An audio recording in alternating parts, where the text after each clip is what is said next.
ready for more fighting games? Come on, man, you need to be louder than that. Are you ready for more fighting games? That's what I like to hear. We are extremely lucky and honored to feature the top 8 for one of the most celebrated games of not only its series, but across the entire FGC.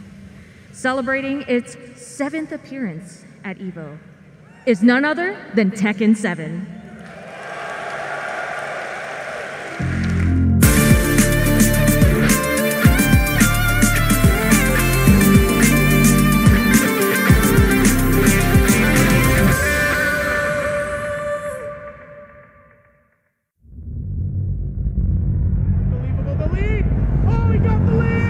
Breaks on the combo.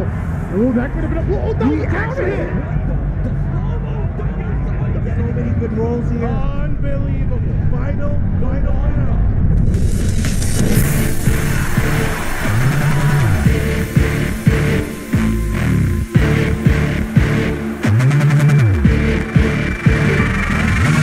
For everybody. Oh, yeah. A tech roll. Hitting the low. TV setup. Oh, my God. Unbelievable. Lancer hits. Oh, counter hit. Deep metal counter and follow up. What's he gonna go? Not enough for a kill. Not enough parries. All right, what's up, Neon? I like what I'm seeing. Oh, you guys are seeing master class.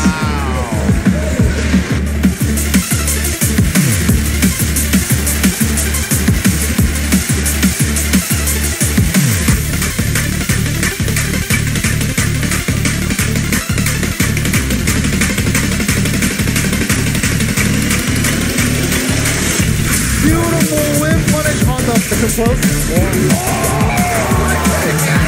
Failed the bump next midnight. Big dog closing from round. That's even up here. Brown dog is found and flipping here. Dating. Oh my goodness. Oh, what the hell kick was that? And the dog crusher. The dog crusher.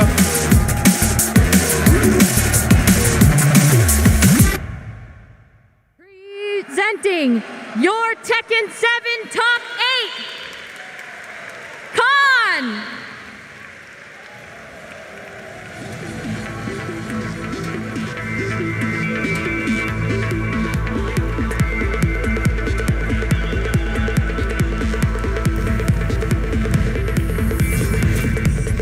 Super Akuma!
And rounding out your top 8, Piña!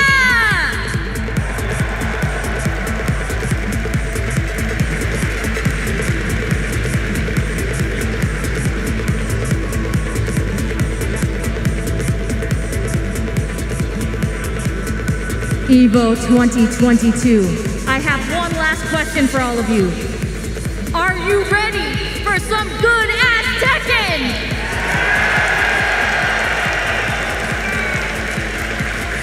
All right, let's get it started and head over to our commentators who will break down all the action for you.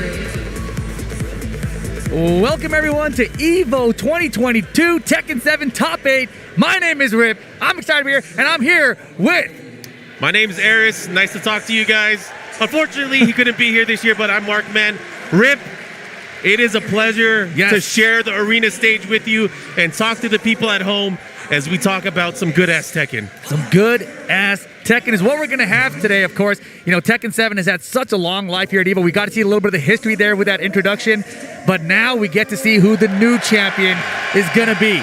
Arslan, the former champion, still in the running here, but it's going to be hard. He's on the loser side of the bracket. Oh, yeah, he had a tough way getting into here. There are so many bodies scattered across the floor leading into this. You guys can see the top 8. Rip, tell us where we're at. Yes, up at the top, we got Khan going up against Super Akuma. Khan has been ridiculous so far in this tournament. Anakin almost had him, but Khan has been so strong. Super Akuma, though, he has been unstoppable. He took out Nobi on his path to get here. That was a surprising matchup, right? And then he took out Shadow 20Z. So Super Akuma is playing out of his mind, and it's finally time for him, it seems like, here on the winner side of top 8, putting EU into the bracket. Then we've got a Korea versus Korea match. Mayo Wheel with the Geese Howard taking out big names along the way, along with Nee. And let me tell you right now, Nee has looked like a robot, absolutely unstoppable. Oh, yeah. And then, of course, the losers bracket, we have Jun Ding, Rang 2 former Tekken World Tour champion, and, of course, the last live event EVO champion, Arslan Ash, in the losers bracket. He lost a Shadow early on in the pools. And, again, that was some crazy matches. But the lone Japanese player, Pinya with that Master Raven also in our top 8. Rip, what do you think? There are so many dream matches that can happen in our top 8. This bracket, no matter how it plays out, is going to be so much fun, guys. And the thing I'm wondering is, Arslan Ash, he's looking like he's human right now, right? He looks like people can beat him. Shadow beat him 6 rounds straight. People who have seen that, they're like, that's like a drop of blood there, you know? He's human. We can take him out. But you can't count him out. Loser bracket, he can still make the run. I think Khan, though, is the one to look at. Oh, yeah, he's definitely one of the ones to look at. It's the interesting match between him and Super Akuma. I think that's going to set the tone for the rest of the top 8. Of course, the characters that everybody loves, the 2D characters, it's going to be fun. I can't wait to see that. But again, one of the storylines I'm looking at is, of course, maybe the potential run back. Arslan Ash might be able to sweep up the loser side, and the winner side, it might be the legend Nee. I would love to see those guys match up again. I think everyone is looking forward to that matchup. Arslan versus Nee, that's the one everyone wants to see. And I'm telling you, Nee, in all of his matches, it looked easy for him. Oh, yeah. Nobody looked like they gave him trouble. I was just like, dude, how are you going to beat this guy? Well, a lot of people thought the same way from Arslan Ash. Let's go to some of the events that we've seen leading up to this. There was Combo Breaker, there was CEO.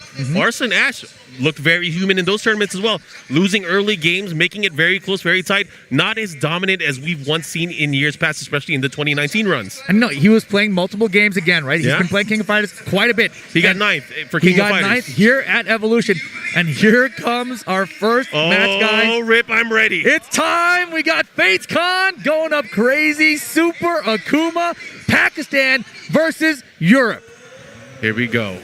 Allez France, Super Akuma, of course. The perennial Akuma player. Of course, not only is it in his name, he has been using Akuma throughout the entire lifespan of Tekken 7. Right. Since Fated Retribution up until the release of the console version. And I was going to say, you know, I think he's prepared. This is the most I've ever seen him prepared. He did great at CEO, got a top 8 finish, did not do too well in that top 8. However, he has taken out so many big names in this tournament. I don't think we mentioned earlier today, he sent JDCR to the losers bracket rather convincingly.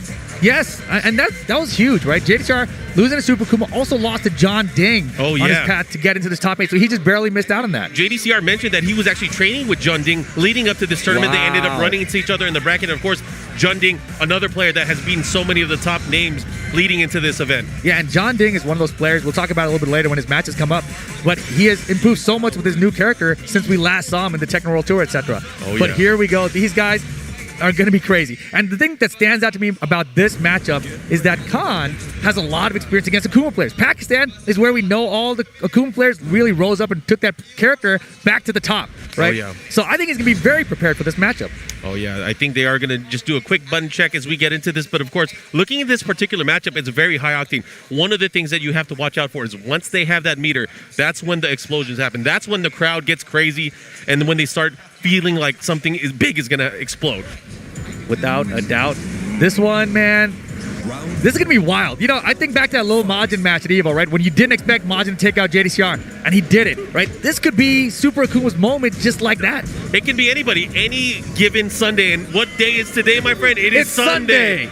Anything can happen. I'm excited, of course. These two players have been battling globally, around the world, against so many of the other Tekken greats, and it's only a matter of time before somebody gets their new legend reborn. Yeah, they're doing a button check right now, guys. Let me tell you, it is 2 out of 3 rounds there. Somebody needs to change that. I'm just letting people know so that hopefully it'll get to them before we get started here. Because sometimes, you know, even when I'm doing a button check, I wouldn't have noticed that. I'm like, oh yeah, it's great, except that, oh yeah, it's not 3 rounds. Sometimes these things happen. The butterflies, they start building up, not able to really get into it, but of course, didn't do it. They're doing it right now. Okay, all right. We saved them. Either way, if you guys are tuning in, Tekken 7 obviously has been around for a few years now, has a number of characters. Of course, legacy fans love it. More and more casual fans love it as well. Close to 10 million sales already for the game. It's a record for the series. So absolutely again, insane. Thank you everybody for supporting. I got to talk about the history and the track record at these EVO events.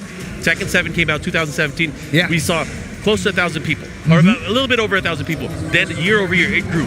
2018, 2019, of course, which was our peak. We had, I believe, over 2,000 people, and that was the biggest Tekken tournament of all time. This year, 1,200 people, which is, I think, still amazing. One of the biggest tournaments here at this event. And again, if it wasn't for COVID, I think we could have kept going. Right, considering we had that 3-year gap, the game was already getting old at that point, right? For it to hold out, we lost a lot of momentum. Let's not forget, 2019, the storylines for Tekken 7 was getting crazy, right? Pakistan arrived on the scene. We were like, oh my gosh, but then they lost the TWT finals. What's going to happen next? Pause, you know, we'll come back to it later. Unpause right now. I don't look at it as a pause. I look at it as the anime training arc. It is. It is the training arc, and now the fruits of your labor are starting to show. The match is starting, Rip. Yes, it is. The crowd is getting into it. They, you know, from the initial reaction from the crowd, it looked like people were heavily backing Super Akuma out here. So Super Akuma versus Khan. We got the Akuma. We got the Geese. Howard loading in there. They're going to be fighting on the Forgotten Realm for our first game to kick off the top 8. Oh, yeah, and this stage is filled with not only walls, but floor breaks, which can lead to more and more potential damage. If you guys have not seen a battle here yet, you are about to be treated because this battle is about to explode. Oh, yeah. Capcom versus SNK. Wow. The battle of the 2Ds here in the 3D universe. Akuma and Geese. Watch the meter. Watch the fireballs. Watch the Repukins. Oh, yeah. Khan, one of the most solid defensive players out of Pakistan.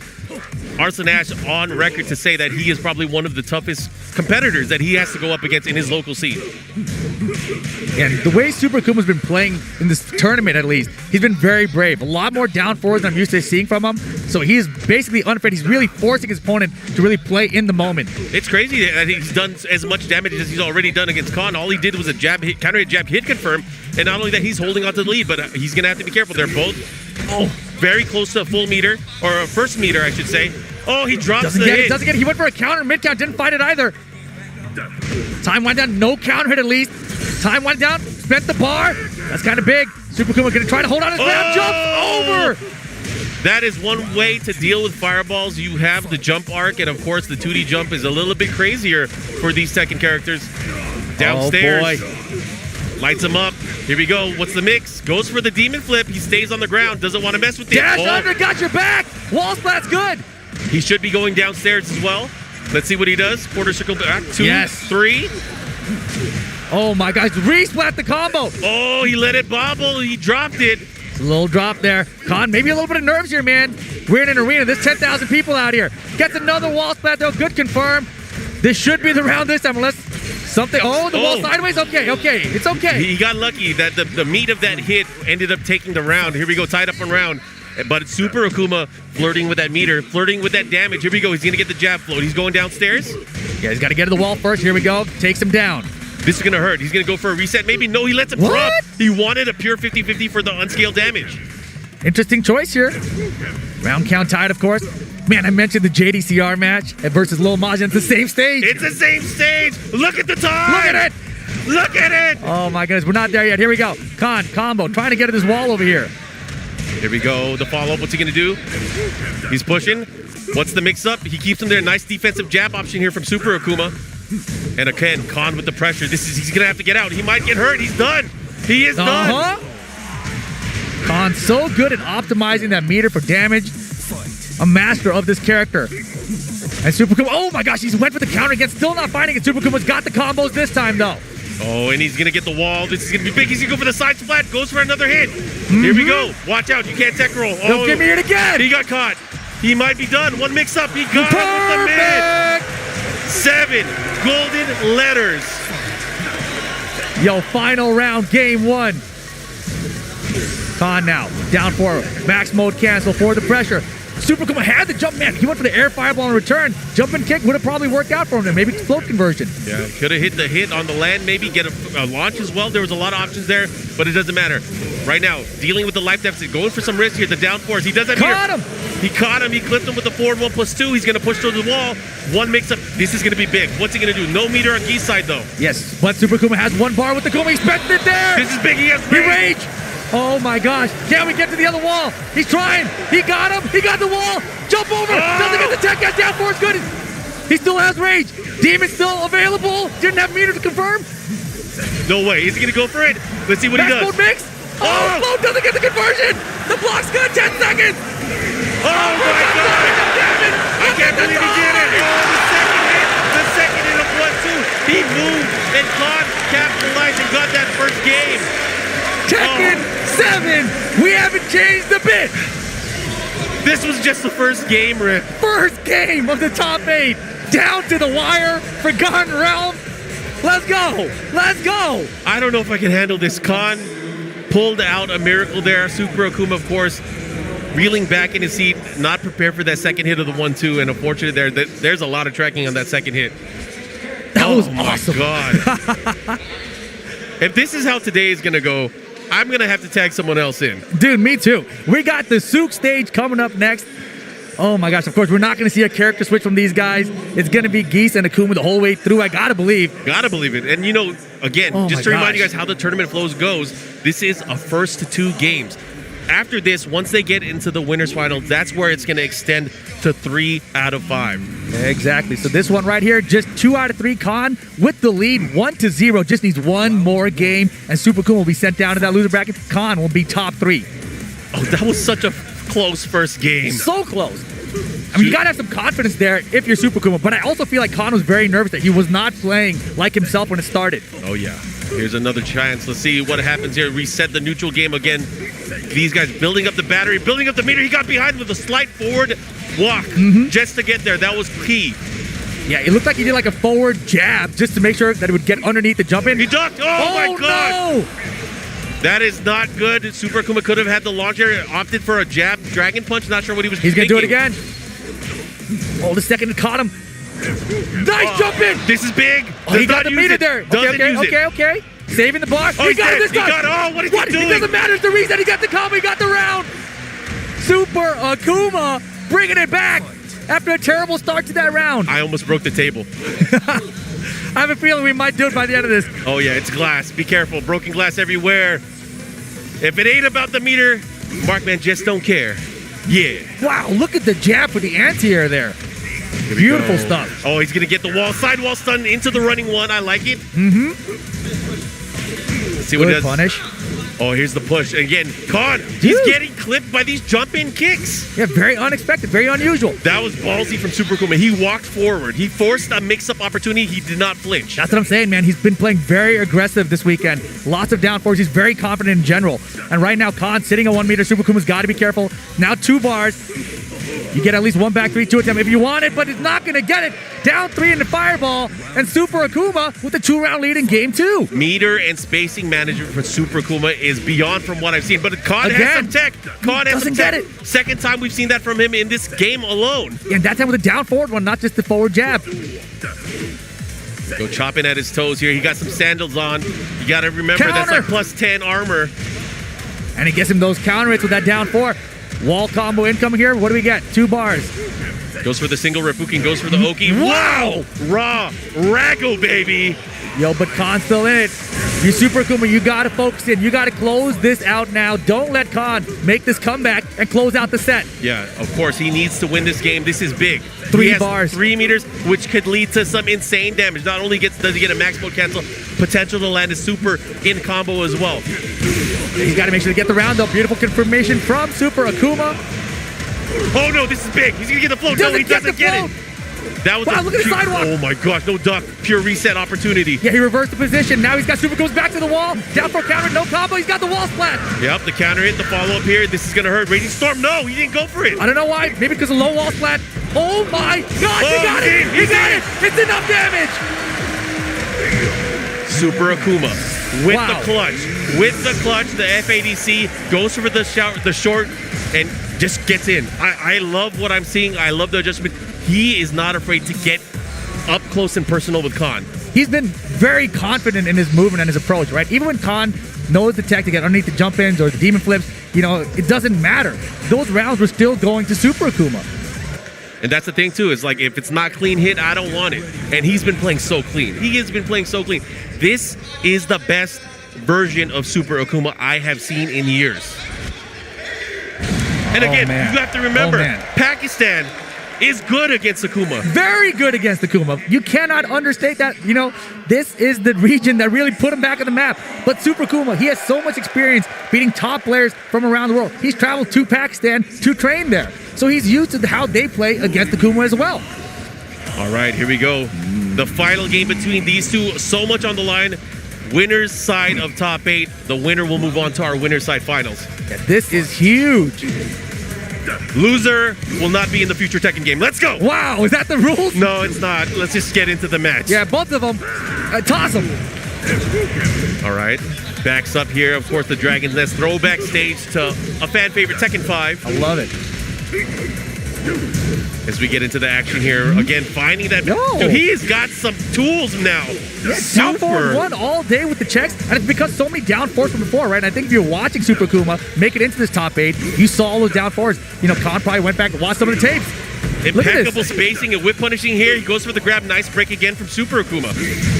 Good patience there from Khan. Back to be fishing. He knew he'd have the meter if he hit it. Oh, nice punish there. But he's got to be careful. Super Akuma's made so many range comebacks. What the heck? He made it safe. Oh my gosh. Bro, this is giving me a heart attack. That was ridiculous. Here we go. Round number 2 here. Khan with the lead now. Super Akuma had to use that meter to make it a little bit safer, but unfortunately does not have it going into this round, which could lead to... Whoa! At first you don't see, keep going for the throw. More throws. They're working. He could have punished. He does get the punish. I didn't think he was going to get it like that. Gets the wall bounce with it. Combos incoming with rage now for Super Akuma.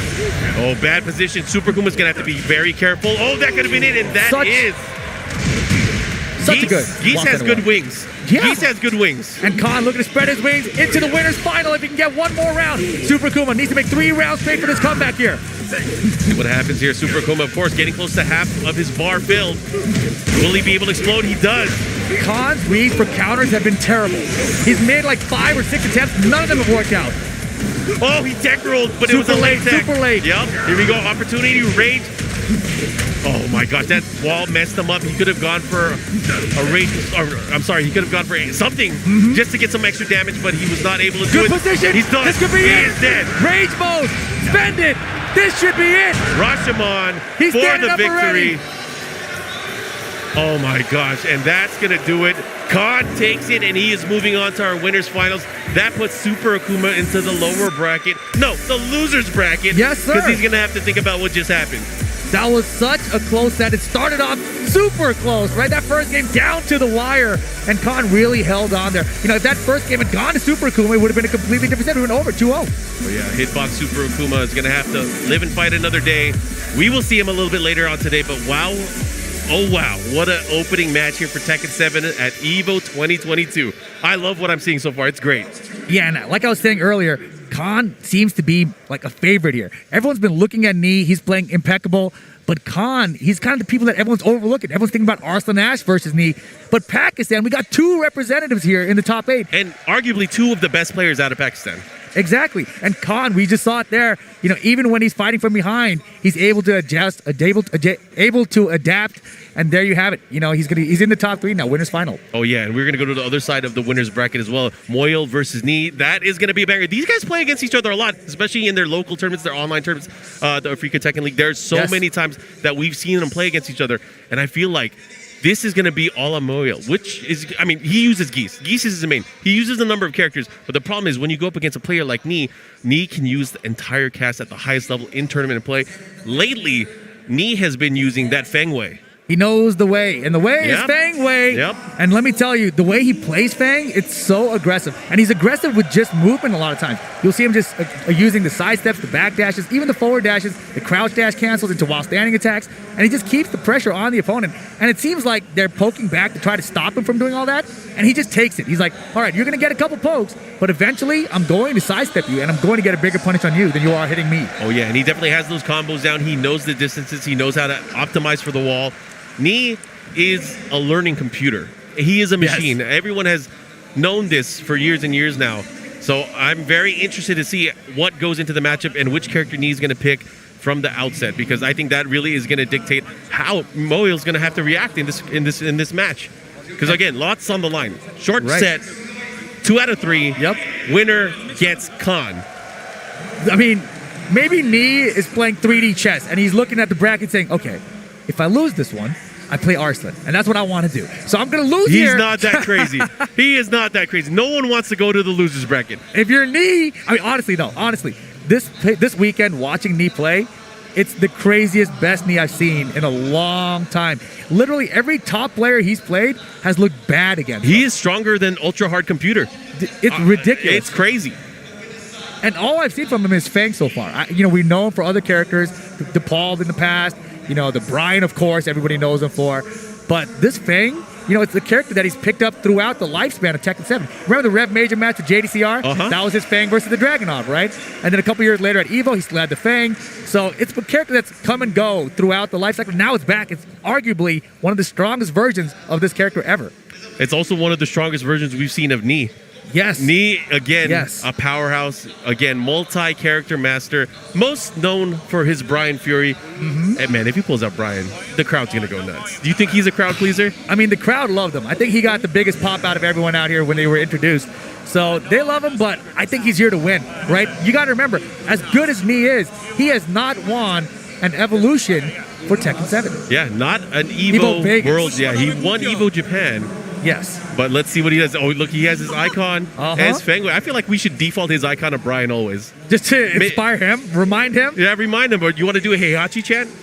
With Brian Fury? No, just do a Heihachi chant. You're known for that. That's you. Heihachi. I mean, we don't got one here, right? There's no even potential Heihachis in our top 8. You can't say that. With Ni playing, there's always a potential everybody. That would be sick.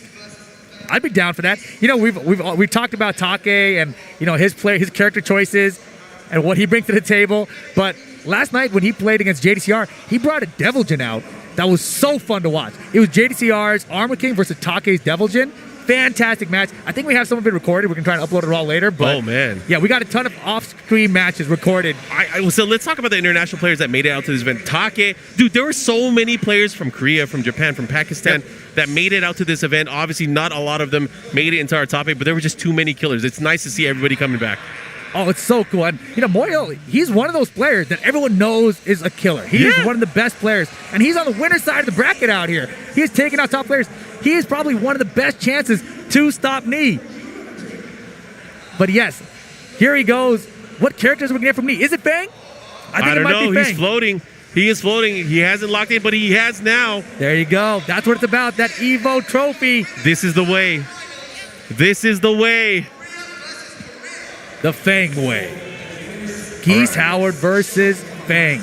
And yeah, we're going to see a couple Geese in this top 8. We're also going to see a couple Julias in this top 8. That's a character that's, kind of grown and risen as people have looked at the character. And over these years, players have gotten better with her. So going to be very interesting once we get to the losers bracket. I'm going to ask the real question. You think we're going to see Panda in this top 8? We could. We've never seen a Panda on the top 8 stage at EVO. It might be fun, but we're going to the opening stage here. Infinite Azure 2. Geese versus Feng Wei. Korea versus Korea. Some jabs early to start off. And Ni, very poke heavy, right? Very movement based. So you're going to see right now, look at him. He's fishing with those low parries. And I'm going to say this straight up. I don't think we've seen a character, especially with the improvements that Feng Wei has, that fits Ni's aggressive playstyle as much as Feng Wei does. And no, let me tell you, like I said, against all of the top players, Knee has looked ridiculous, right? Like a robot, a machine, whatever you want to call him. But this right now, the way this is starting, Moyo is kind of playing the same game back at him. You know, it's mainly movement, a lot of little pokes, and it's adding up. And look at the life lead he's got. No one else has been able to do this against Knee so far at this tournament. Oh yeah, he's chipping away. Again, Moyo, a lot of people say he is the best Geese, hands down, around the world. He got some tricks that a lot of Geese players don't use. So we'll see. Oh my God, the 1+2, the follow-up. Is he dead? Is he dead? The Rage Art's coming. No. Decides to save it. He's got the time advantage. Oh my gosh, he's so good. Knee. He makes you think that he's just moving around, you know, randomly, but everything is calculated with this guy. This is the best version I've seen in a long time. Oh yeah. And again, maybe it's that thought that we put out there earlier. He wants this Evo title. He's not yet had a title for Tekken 7 for the big show.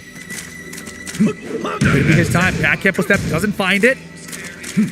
And again, these players so comfortable just with dashing in front of each other's face. Most people would be panicking, but these guys, again, fearless.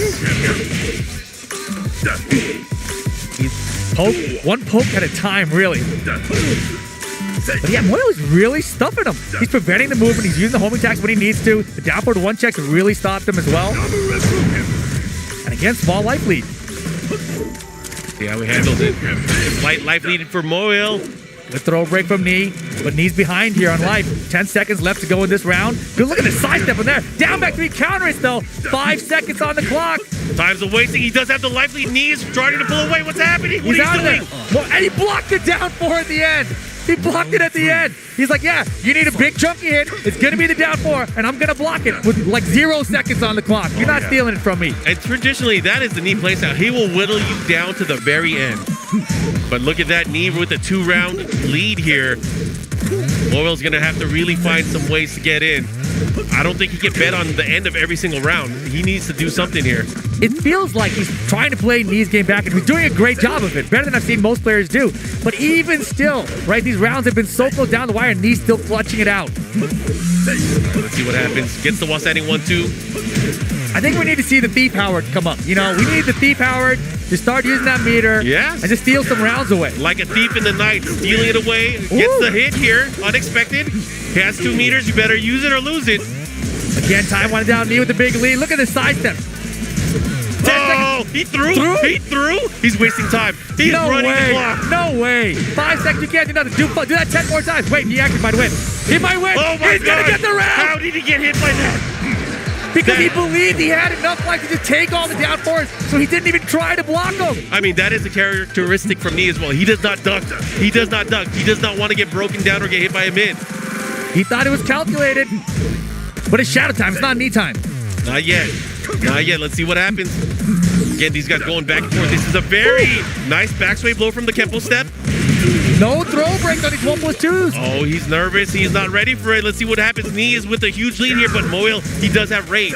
That rage art does so much damage if he can land it. He's about to get some meter. Never mind. Never mind. Knee got this under control. Stay with the offense. You know, the defense failed you in the last round. And Fang is a poke machine. Oh, yeah. That's a nice jacket. You think he's warm? You think he's sweating? He's calm and controlled. He looks like he's got this. He's got like fans inside it for ventilation. Oh man. Very fancy. Man. All right, these guys getting ready here. Game number 2. Knee with the lead here. Again, Khan from Pakistan waiting on the other side of the winner's bracket. These guys might be going up against each other. I am excited to see how this plays out. We're not even at the loser's bracket yet, but you guys are tuning in. Evo 2022, some of the best Tekken players, some of the best good-ass Tekken that you're going to see. Yeah, definitely one Korean going to be in that top 3, right? Because both these guys from Korea, and it's going to be a Korea-Pakistan winners final regardless. Oh, God. You know, talking about the diversity that we've seen in our top 8, unfortunately, we don't have a North American player, but we do have 4 different regions represented, and I love to see it. It's nice to see. Anyways, we're going to go back in. It looks like we are fighting, oh my gosh, the Abandoned Temple. Oh boy, all right. Knee needs one more game to get in that top 3. Let's see what Moyo's adaptations are going to be here. Because the poke game and trying to use the same movement against Knee is not working out. Oh, yeah. He's going to have to figure out a way to kind of cut him off at the pass here. He needs to take control of the momentum. The thing is, with momentum in Geese, it's so dependent on whether or not you have the meter and you can explode a certain time. Good block. He tried to, again, these down fours. He got, maybe Knee was playing possum the whole time. Get that confidence. Do your down fours. Let me block them when I need to, and I'm going to destroy you. Yeah, remember that round where you hit me with 3 of them in a row? Not it totally today. works, dude. Yep. Keep doing it. He's putting the bug in his ear. Do it again, Moyle. Do it again. Side step, hop kick. Snap. And that was another thing that was unusual to me. Knee using hop kicks. He's not a hop kick person. But he's using them now. Not even just off the sides, sometimes just in neutral, standing still. That's the thing. I feel like Knee is one of those players too. His hop kick, if he's going to do a hop kick, it's going to hit. Yes. He's one of those players. Anyways, we're going to go into the action right now. Slight life lead here for Knee. Moel's going to have to turn things up. Otherwise, it's going to be too little, too late. And Knee's so calm, right? Time winding down every single round. He's like, yeah, but life bar's about even, which means I'm winning. Because when it comes down to the post at the end, I have the advantage. He's so good with his sidestep left. Trying to build these opportunities. Not going to get the punish there. Knee right now looking to close it out, but there is Rage. Time again, back for fish hook him. Get him out of here. Knee 1 round away from going to winner's final. Here we go. Such a dominant performance so far from Knee. He's optimizing. He's making things happen. He's going to get the wall. Hey, why are you moving? Where are you going? Get off me. 1+2 throw. No ducking that high. Moyle's in trouble. All right, the follow-up here. Nice punish. Let's see what he does here. There's a huge life lead here for Knee. Moel on life support right now. How is he going to react? He does have some meter. He's in big trouble. He's in big trouble. Can't find any big opening. Knee's not letting him have nothing. Back tempo step, and that will be enough. Knee 2-0 over Moyle. He's going to the winner's final to face Khan. Khan has have to be watching this match with so much intent because, again, he uses geese as well. He has to be shook right now. He has to be shook. It doesn't matter what character you're using. Knee is so comfortable fighting against all the characters with his character Fang. I don't know how you stop him right now. I don't know who can stop him right now. It's insane, but man, I can't wait to see. We will see both Knee and Khan later on today as they play in a longer set in our winners finals. And oh man, losers bracket. You ready for that? No. Are you ready for that? I'm totally not ready for that, dude. EVO 2022 just getting started here. We got our first matches on the winner's side of the bracket, of course. Khan taking out Super Akuma. Knee right now taking out Moyo, which means they're setting up, of course, winner's final. Top 3 guaranteed for both of them. Of course. Guys, we have more Tekken action on the way, but we will have to take a quick break, and we will be back at EVO 2022. Hang in there. Tight. Unbelievable that we're still playing. Even the fact that we're here now is a miracle. Let's see if Knee can carry the momentum. Knee, all the confidence and all the training and all the traveling. Here we go. It comes down to this. Devil Jin versus Kazumi, tied up. Okay, aggressive. Arslan, aggressive. Counter hit. Maybe too aggressive. Yeah, counter hit. And the wall. And then the steel battle, the follow-up, and the hell sweep. Oh, the block. But this time Arslan Ash ready. And he's going to get the wall. Okay, the mid. Homing, counter hit again. He's going to get a combo. That's the wall second. flat. Second big counter hit of the round. Oh my God, a block. But the wall. Same he repositions. sequence. It's sidewall. It didn't hurt that bad. Oh man, rage. Both players. Woo! Last opportunity. It's anybody's match. Someone's going to do it, but right now, the life advantage. Wow. First round. It's going to come down. Last game of this first set. To who wants it more here. Ooh. Knee, so close there. Here's a punish. Safe moves. Side step. Axe kick. Careful. Again. That's 2 punishes. And look at that. Starting to fight back. Ooh, counter hit. He needed that real bad. And you know, he's had that several times in the match so far. Here's Okay. the follow-up. What's he going to do this time? This time with the steel pedal. It goes for the mid. Oh, trade. He's lucky he didn't get comboed on that trade. See, the thing is here right now, if Knee had anything saved in the tank, my God. now is the time to set it on fire. Yeah, he really needs to. No, he's not going to duck. He's going to have to start hell sweeping. He's going to have to start going low. Look at the time. Eyes on the clock. Oh, man. The thing Is is- it really going to come down to this? We need miracles again. I don't know if my heart can take it, but right Okay, now, tournament Arslan. point for Arslan Ash. Is there hope? Is there hope for Knee? Oh, man, Arslan's looking really good right now. Yeah. Especially positioning-wise, if you look at the stage. Okay. Knee turning it around a little bit. He needs this, but man, already a life lead. Low poke. Oh, big whiff. He gets the flash punch combo. And again, going for the mid afterwards on Oki. Oh, look at it. He's just harassing him with these down forward ones. This is crazy. I can't watch. Scraper. Low. Oh, tsunami punish. Again with the low, he's about to put him into rage. Oh, Here man, it is. He's in rage. This is where it counts. This is it. What's going to happen right now? Knee looking for this opportunity. I'm holding my breath. Oh! They trade blows. Oh, man. That was a crazy trade. Arslan cementing his position.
Welcome back, welcome back, welcome back. I hope you guys are ready for all of this action. Tekken 7 back here at EVO 2022, and we are about to get into the heated moments of the losers bracket. Rip, are you ready for this? This is about to get wild, man. We're going to have Rangchu going up against John Ding. Both players got the Korean flags, but we know Rangchu living out in Japan now. This is so weird. If you look at the stage as we were panning in there, we've never had Panda on this stage, and he barely fit on the icon there. He's so big. Or Is she, it I'm sorry. Panda time? It is, maybe it's Heihachi time. You never know. Maybe it's Julia mirror match time. That's what I was thinking, but I don't think people are ready for the party crasher yet. Anyways, I am so excited. This is going to be going down here. Two of the preeminent Korean players that we've seen throughout the entire series of Tekken 7. John Ding, most notably known traditionally for his capos, his Lucky Chloe early on before Eddie was included into the game. Yes. But Rangchu, former Tekken World Tour champion with that Panda, as we mentioned, but shifting to other characters, a little bit of Katarina, a little bit of Julia, and Julia, the character that he's really been dominating the most with recently. However, John Ding, also a Julia player. Yes, exactly. And so now we get to see these players who are known for other characters bring their Julia, make it into the top 8 of EVO. And are they going to run the mirror? They are going to run the mirror match. Julia Chang versus Julia Chang. What's the greater evil, 2D or forward 1? Duomo di Serio. I don't know, man. Forward 1, I think. Yeah? I think so. We're about to find out. The parties are going to crash. The bows and the arrows, the mads and the axes. It's going to be fun, but the stream is live. Are you ready? With the classic outfit, I like it. All right, we're going to pop off. Let's see how this is going to go down. Rangchu on the first player side going up against John Ding. Ding. Pressure right now, pushing toward the wall. The full 1-2-1-2 string into the follow-up with the mountain drop. Let's see what happens here. The 1-1. Try to get the G-Clef cannon, of course, stopping at the second hit. Now, reverse pressure here from John Ding. Has the pressure at the wall. Bounce. This is big. He's going to close it out. Uh-huh. And the advanced mountain crusher just to end it. A sparkle for your eye. Nice start from John Ding. Wow, baited. Gets the wild standing 1. Will we use the balcony break here? Oh, yeah. We do. Downstairs. Into the follow-up there. Of course, nice Oki there with the down 1+2. Hey. Oh, the counter at 4. Did not go into the Magic series.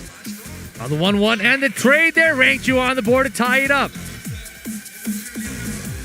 Round 3, here we go. Chocolate gets 1-1-1 for the counter hit. Can you believe those used to be 8 frames? Can you believe it? I mean, I don't think people even know anymore that there were 8-frame jabs in these games. Did I just expose myself? You're old, Mark, man. I'm OG. Old G. Here we go. Anyways, pushing towards the wall. Rangchu looking to get the advantage right now with the life lead. Nice block. Oh, here we go. The other way. just shy of the wall splat. Oh my gosh, that went underneath Right it. back at ya. Spinning, goes for the low on the mix. Oh, sidestep 4, able to close it out there. Jun Ding looking so calm and collected. You know, Jun Ding over the pandemic has been working out. The chiseled Chun Ding ready for the matchup. He's always working out, I feel like. Oh, yeah. He's been working on elbow day for sure. I'll tell you that. Elbow day. Elbow day. His elbows are huge, bro. Anyways, going back into it, running 1. See, he's been using the elbows. Too much of it. Nice, good confirmation. I like there. Down forward 3, of course, guaranteed. Jeez, he went for that. Nice block. Did not get the punish, though. They're testing each other.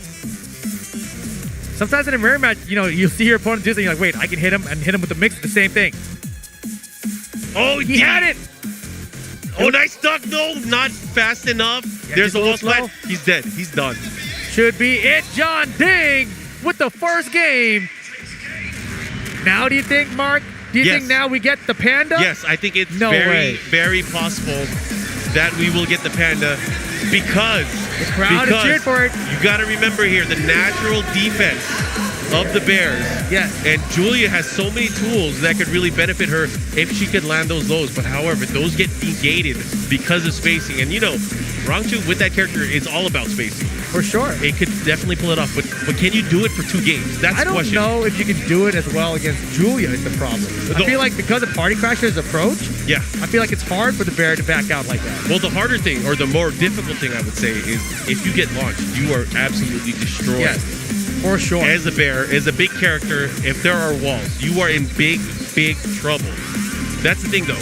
If he has to choose, is it a character change? Is it a stage change? Right, and it's the loser's bracket here. This is a huge decision for Rangchu. He's got to decide, do I put my tournament life on the line with the Julia Chang that I just lost 3 rounds to 1 with? Do I bring back my panda that won me the Tekken World Tour Championship? They changed the icon. They changed the icon. Where'd the Everybody's panda picking. go? That's fair. It is fair. All right, they're checking their buttons again, making sure everything's cool. But what character are we going to get from Rangchu? That's the question. If he stays with the Julia, he can switch the stage here.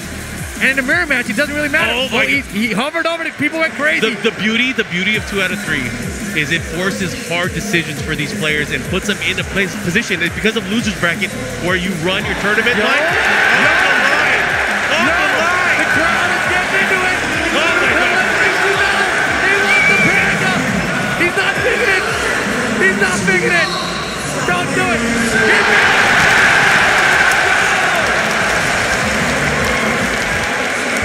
Julia's and Geese's and Bears. Oh my. Oh my. Okay, this battle is gonna get crazy. Oh, this is tight. That's Bears. The Bears. Game on. I wasn't ready for this. No one's ready for this. Historic on the Evo stage. We got some Bear action. This is cool. I still think it's an uphill battle for the Bears in this matchup specifically too. In this stage. As well. Yeah, this is a perfect stage for Julia. So the stacks, the odds are stacked against Rangchu here. But again, Wow. no one ever would have guessed that Rangchu could have won a TWT championship with the Hey. Bear. Oh, the other side, he got so lucky the spacing was off there on the juggle at the wall. Oh, he's dancing in her face. Nice, gets underneath. Nice while standing 4. No punish there. Nothing. Uh-oh. Could it be? Dude. Maybe Junding didn't practice or doesn't know this matchup? It's not even that. People aren't used to playing against the Bear at this level anymore. Oh, that's going to be a pickup. Oh, No he doesn't miss his pickup. elbow. Mad Axe is going to connect though. We got a chance. We got a chance. No. Went for the big bet against that. Doesn't find it. And that's the thing about grabs against these Bears, right? Your arms go into the Bear's big hitbox with their body. You can't see it. Oh, very good. Nice little parry. He's going to get the wall as well. What's the mix-up? Goes for the power crush grab. Unable to get the pressure here, but doesn't matter. Round 2 with the control right now. Nice spikes. He's going to have to be careful, though. He cannot keep relying on that. He's going to have to find other ways to pressure and test Junding. We got the can. The G-clap. That wasn't a big combo. He got very, very fortunate. The whip. Another G-clap. Another wall splat. Oh, this could be bad. This could leave him with rage. Oh, the rage is confirmed, but he can't get hit. If Junding gets hit, it's over. It doesn't matter. Junding on set point now. Rangchu might get eliminated here. He has to turn it up. Let's see what it is. He went for the Bear uppercuts. trying. He's fighting with that bear. Oh my gosh, what an interrupt. So brave. But John Ding looks very composed right now. And it's looking rough. It's looking rough with the Panda. The brakes on, no punish. What's going to happen? Again, life deficit. Very concerning here. Go. Oh my God, no punish. Rank does not believe it. That's the wall bounce. And that should not happen. What happened? I don't know. Oh, he should have committed. Doesn't matter. John Ding, though, 3 rounds straight, eliminates Rangchu from EVO 2022. Gotta give it up for Rangchu, of course, making it all the way to our top 8. Very consistent player, always getting top 8s in major tournaments around the world. Gonna have to retire from today's competition, but John Ding, of course, moving on with that Chang. And you see the friendship there. 7th place for Rangchu. And this tournament has been so difficult. If you were watching the top 48 last night, just heavy hitter after heavy hitter getting eliminated, going out at 21st, 17th. They're like, man, that guy's out at 17. It's ridiculous, right? So even our former TWT champion, Chikarin, out earlier than most people expected him. Yeah, it was a bloodbath. I mean, if you guys watch any of the action from yesterday or even look up any of the action, I know there's a lot of people that took their own footage as well. Impossible to get every single match, but the beauty of it was there were so many good matches going on throughout the entire day. But I hope you guys are able to relive that. But right now, we are in the top 8. We have the other losers bracket match that will be coming up. You want to tell us about that match and who we're going to see? This next match is going to be a good one because it's the defending EVO World Champion Arslan Ash returning to the stage to go up against Pina from Japan. And Pina, let me tell you, he was a hero yesterday. Oh, yeah. Right? He had the craziest clutch comebacks, the craziest pop-offs on the stage. It seemed like EVO was designed for Pina because we've seen Pina travel to the U.S. in the past and sometimes, kind of crack under the pressure. But not yesterday. It was a whole different Pina. Took out Cuddle in his run over here. And the only person that beat him was Knee. And we saw Knee's playing already, right? So that's kind of expected the way everything's going so far. So can Arslan also stop Pina? He's had a day to prepare. We're about to find out. Arslan went on record to say that Master Raven is a really good character. Pina obviously believes in that. Pina known for his mix-ups, high-intensity mix-ups, especially by the wall. And are we going to see that? Because Arslan Ash, very well known for his defensive play. He's going to pick Zafino. That's kind of what we're thinking. He's probably going to use Zafina in this matchup. However, because of that, everybody knows this. Everybody has been training for Arslan Ash and a potential matchup with Arslan Ash over the past few years. Has Arslan Ash showed too much of his skill in the time between now and 2019? That is the question. I don't even think that's really a question. I think, honestly, he hasn't been as focused, right? He's been playing other games. He's doing very well in those other games as well. Just so he has split time, right? You don't have as much time. Yesterday, when he lost, he was playing simultaneously in both games, right? He was going back and forth between games and lost. Now, it's just one game. He had all night. He was already eliminated from King of Fighters. He's like, I have all night to just prepare for Tekken. He knew he was going to have Pina coming up first. I got to believe we're going to get prepared to Arslan Ash here. Oh, without a doubt. So this is a very scary stat, and I hate to call it out. Particularly like this, don't want to curse Pina or anything, but losers bracket Arslan Ash is the most dangerous player on the planet. That's a losers great point. bracket Arslan Ash is the most dominant Tekken player around. I mean, think about this, though. Even if he makes a crazy loser bracket run, right? Even if he does that, he's going to have Khan or Knee in losers final. That is ridiculous. Is it ridiculous? But you got to remember, Arslan has beaten both of those players countless times in tournament play, countless times on big stages. So it is very, very, very possible, very, very probable, but still, he has so many players to go through still. And I want to see, can he do it? There has not been one player for the longevity of Tekken 7 at EVO that has won 2 Tekken titles. Will he be the first one? Will he be the first one? That's right. Man, and if he does it, he's going to do it from the loser side of top 8 too. This is incredible. And if any player could do it, it seems like it would be him. Yeah. Well, we're about to find out, guys. If you are tuning in right now, let everyone around the world know you are watching, you are enjoying, you are consuming some good-ass Tekken. Twitch.tv/Evo. We're also on YouTube. We're on Open Rec. We're on Mildem. We're on a lot of different channels this year. Real global outreach for fighting games. We want you guys to love and enjoy all the action that is happening on your screen. And it's fun. Fighting games, someone said this, he's kind of important. Yes. Someone said this, fighting games are something so great. So great. And he's going to be in top 8 for Street Fighter later. Tokido, Daigo. I don't know if you guys saw, but there are so many crazy matches. After this, of course, we have Street Fighter 5 Champion Edition. We also have Guilty Gear Strive closing out the show. Over 2,000 players from signed up around for the that. world. Yeah, it's crazy. And that's the thing, if you guys are first-time Evo viewers right now, right? The difference between the FGC and a lot of other esports out there, we have open bracket tournaments. You can have 2,000 people show up and say, hey, you don't know me, but I want to try to beat the best players you've got from around the world. The thing is, you could go up against the best players around the world. Any given day, you go into a tournament, you could face the best player. That doesn't happen almost anywhere else in esports. Yep. You don't have to go through qualifying rounds. You can go straight up against the best player and attempt to push their stuff in. Exactly. But here we go, guys. Losers bracket action. arslan versus Pina. I have a feeling, Rip. If Pina gets the momentum and he gets the crowd behind him, this could be an upset. And I'm going to say it very frankly. Man. No disrespect to Pina. If he beats arslan, that's going to be a big upset. But he dropped the combo. Look at that. Was it a setup? Who knows? You never know with Master Raven. Master of Deception. The counter from arslan to make this comeback has rage to work with, too. Every poke dealing a little bit more damage with that rage mode. That flashing red life bar. Get it out of here. Trying to poke at me. On point, ready to go for it here. Gonna have the life lead now. What's the mix-up? Into the rage drive. Low. Now you gotta guess. Wow, finishing strength. We gotta punish. Rage drive block. My turn. Oh my gosh. Pina with the aggressive turnaround. Uses the rage drive and pressures with that down 3. The mixes are working. The back turn mix so far. And right now, Pina forcing the mix out of that Pina step that we've seen. Yep, counter hit forward 4-3 here. Goes for the damage with the back 1. Follow up, let's see what arslan was able to do here. Again, the master of movement and backdash. Zafina really complementing arslan's style. arslan, when he really first stepped to the scene, it was real pure dominance with Kazumi, making the shift over the past few years as Zafina really came to prominence. Yeah, and I've really been talking lately about how I feel like Zafina is a more beatable character because she has her own playstyle as a character, whereas Kazumi is just basic Tekken. Yep. So I feel like with just basic Tekken, arslan can beat anybody. So with Zafina, oh my gosh, the counter! I feel like players are learning to beat that character more so than just basic Tekken. So I'm really curious to see if he can make this happen. Oh yeah, that's the thing is like with Kazumi, not really many people can emulate arslan's style because it was so based on his defensive prowess alone. Right. However, with Zafina, optimal Zafina is optimal Zafina.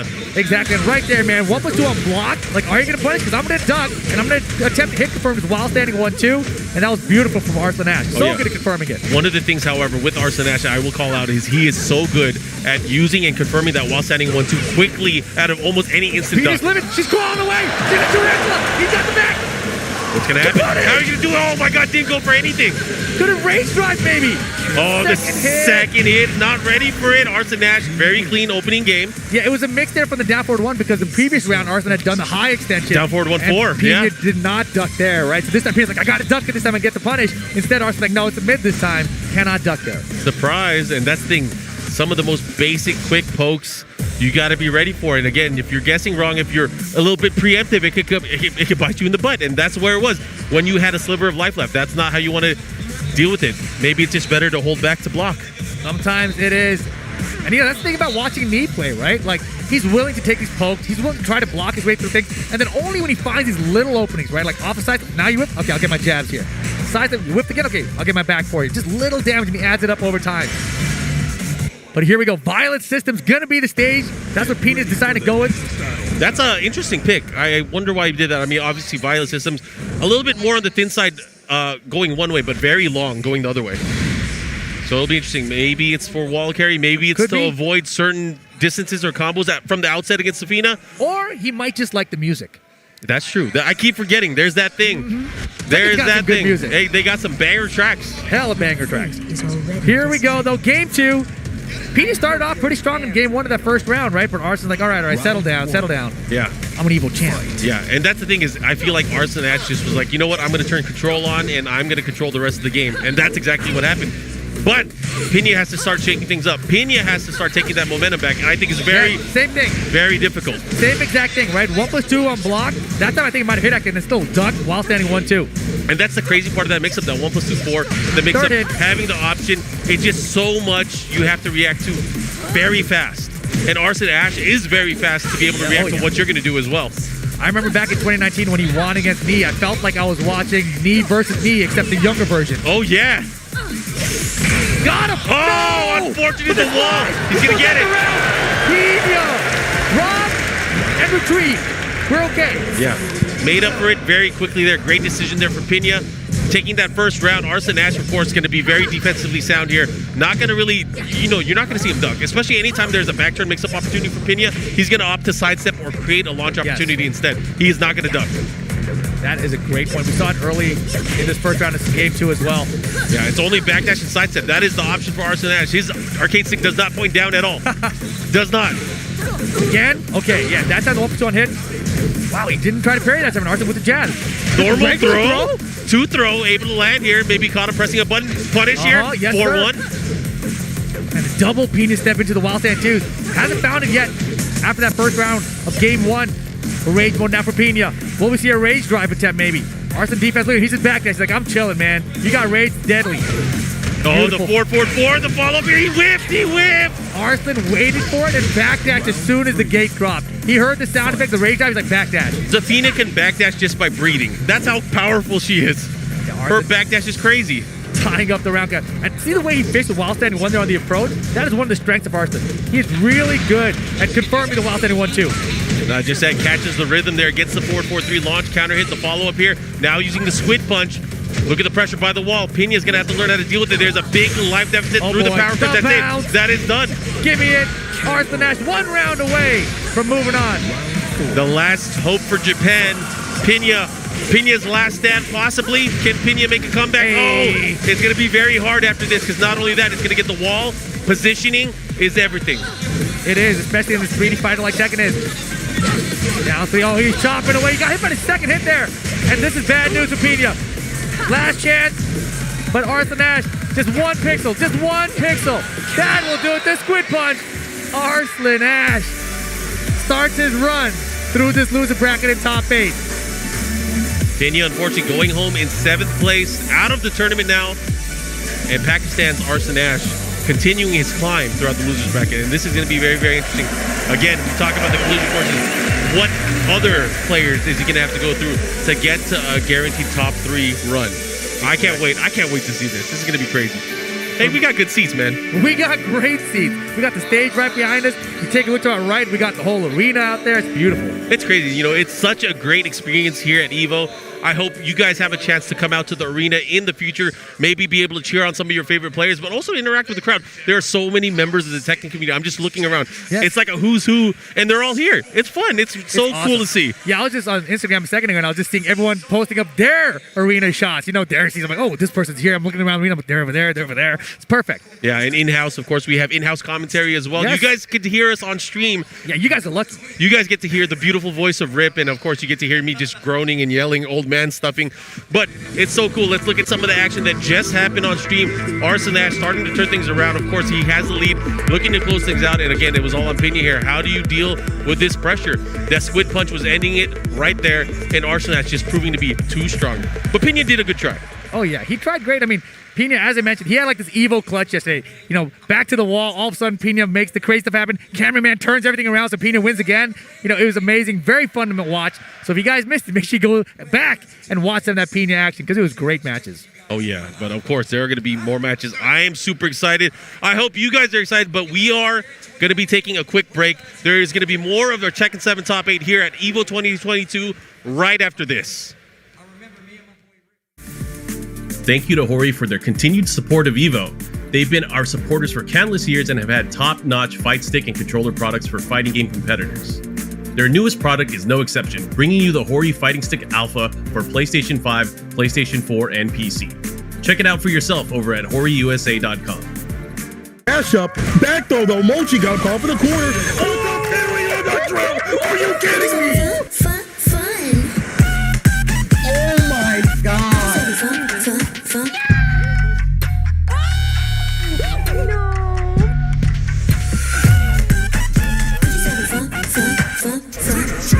Let's go!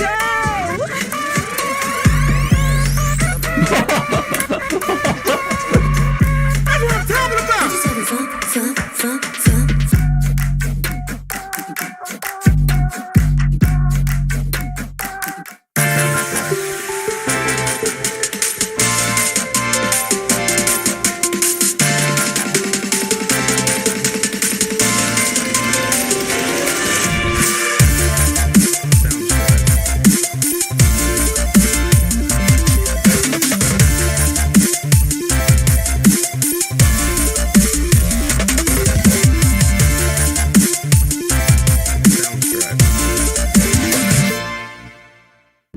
Hi, this is the quiet call.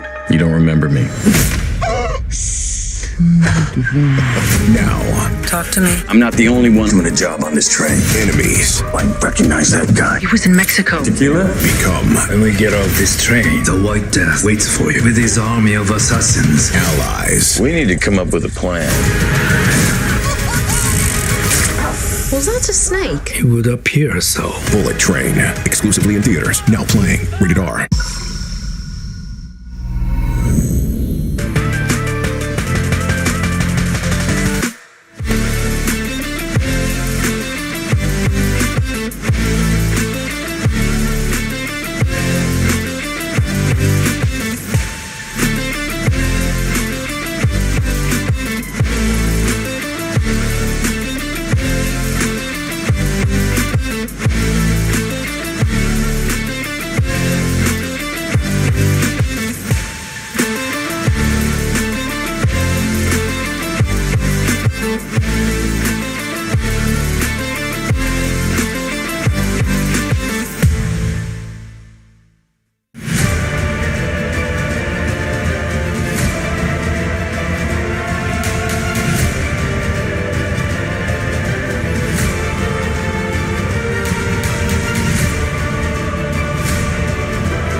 The EVO team would like to give a big thank you to FreshCut, the highlights partner of EVO 2022. Finally, a dedicated home for gaming's best moments. Find all of today's top trending FGC games, creators, and tournament highlights all in one place with FreshCut. FreshCut is the next generation creator content platform redefining engagement between creators and fans to help communities build and grow. Remember to catch all the highlights this weekend with the FreshCut EVO 2022 Best Moments playlist live each day in the FreshCut app at 1 p.m. Pacific. Check out FreshCut over at freshcut.gg/evo. Gordo's in Smash. He made it. He made it. Oh, just shut of the wall. Oh, trying to get the pick up there with the back 2-4. Nice. Again. Crap, dude. I felt like he was so close. Yeah, that barely whipped. That was like the awkward spacing where you're like expecting to block it, but he saw it. Ooh, I like that. I like that crouch dash into that hell sweep. Again! That is the great equalizer in this set so far. You know, Abel, once he started using that side step 3+4, he's been getting a lot of these rounds. That's where a lot of the damage is coming from. And the whip, but the counter it! Nice combo. Yep. It's over. Dang, what a huge counter at down 4-2 right there. Yeah, not something common we've seen in this today tournament, right? We haven't seen a lot of counter down 4-2s from Sergi. And that's not a bad choice against Eddie because a lot of his lows are slower than that speed. And if he does it, he's gonna get counter hit by it. And he can't high crush a mid. Oh, but the blocks too. The blocks and the side step 3+4s is turning this around. All right, trying to get the position here. Little pokes coming out. Great reads on the mix-up game from Sergi. Ooh, crouches that. Oh, chance. This is a huge chance. Double 4. Hell Sweep doesn't even need the extension. Sergi on tournament point. I can't believe he went for it, and I can't believe Abel just let him. Nice slow parries. The game, right? Just am I gonna Hell Sweep? Am I not? Sergi's hell sweep offense and his low defense right now. Searing edge because the Hell Sweeps. He's so scared. The Hell Sweeps have been on the Oh, he's alive. Is this it? Is this it for our hero?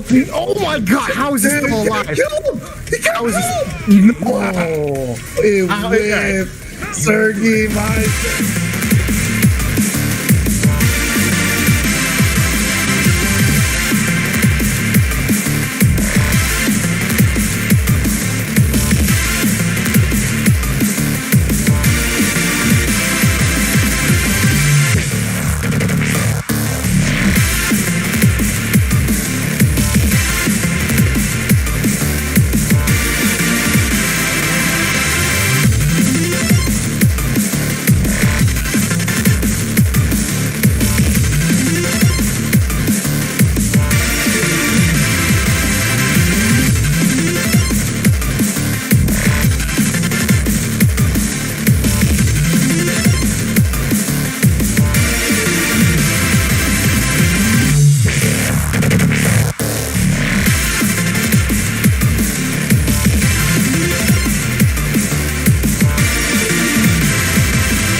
Welcome back to Las Vegas. This year at EVO, we are collaborating with the camera division of the Sony Corporation, helping us cover all of our competitions with a variety of Sony cameras.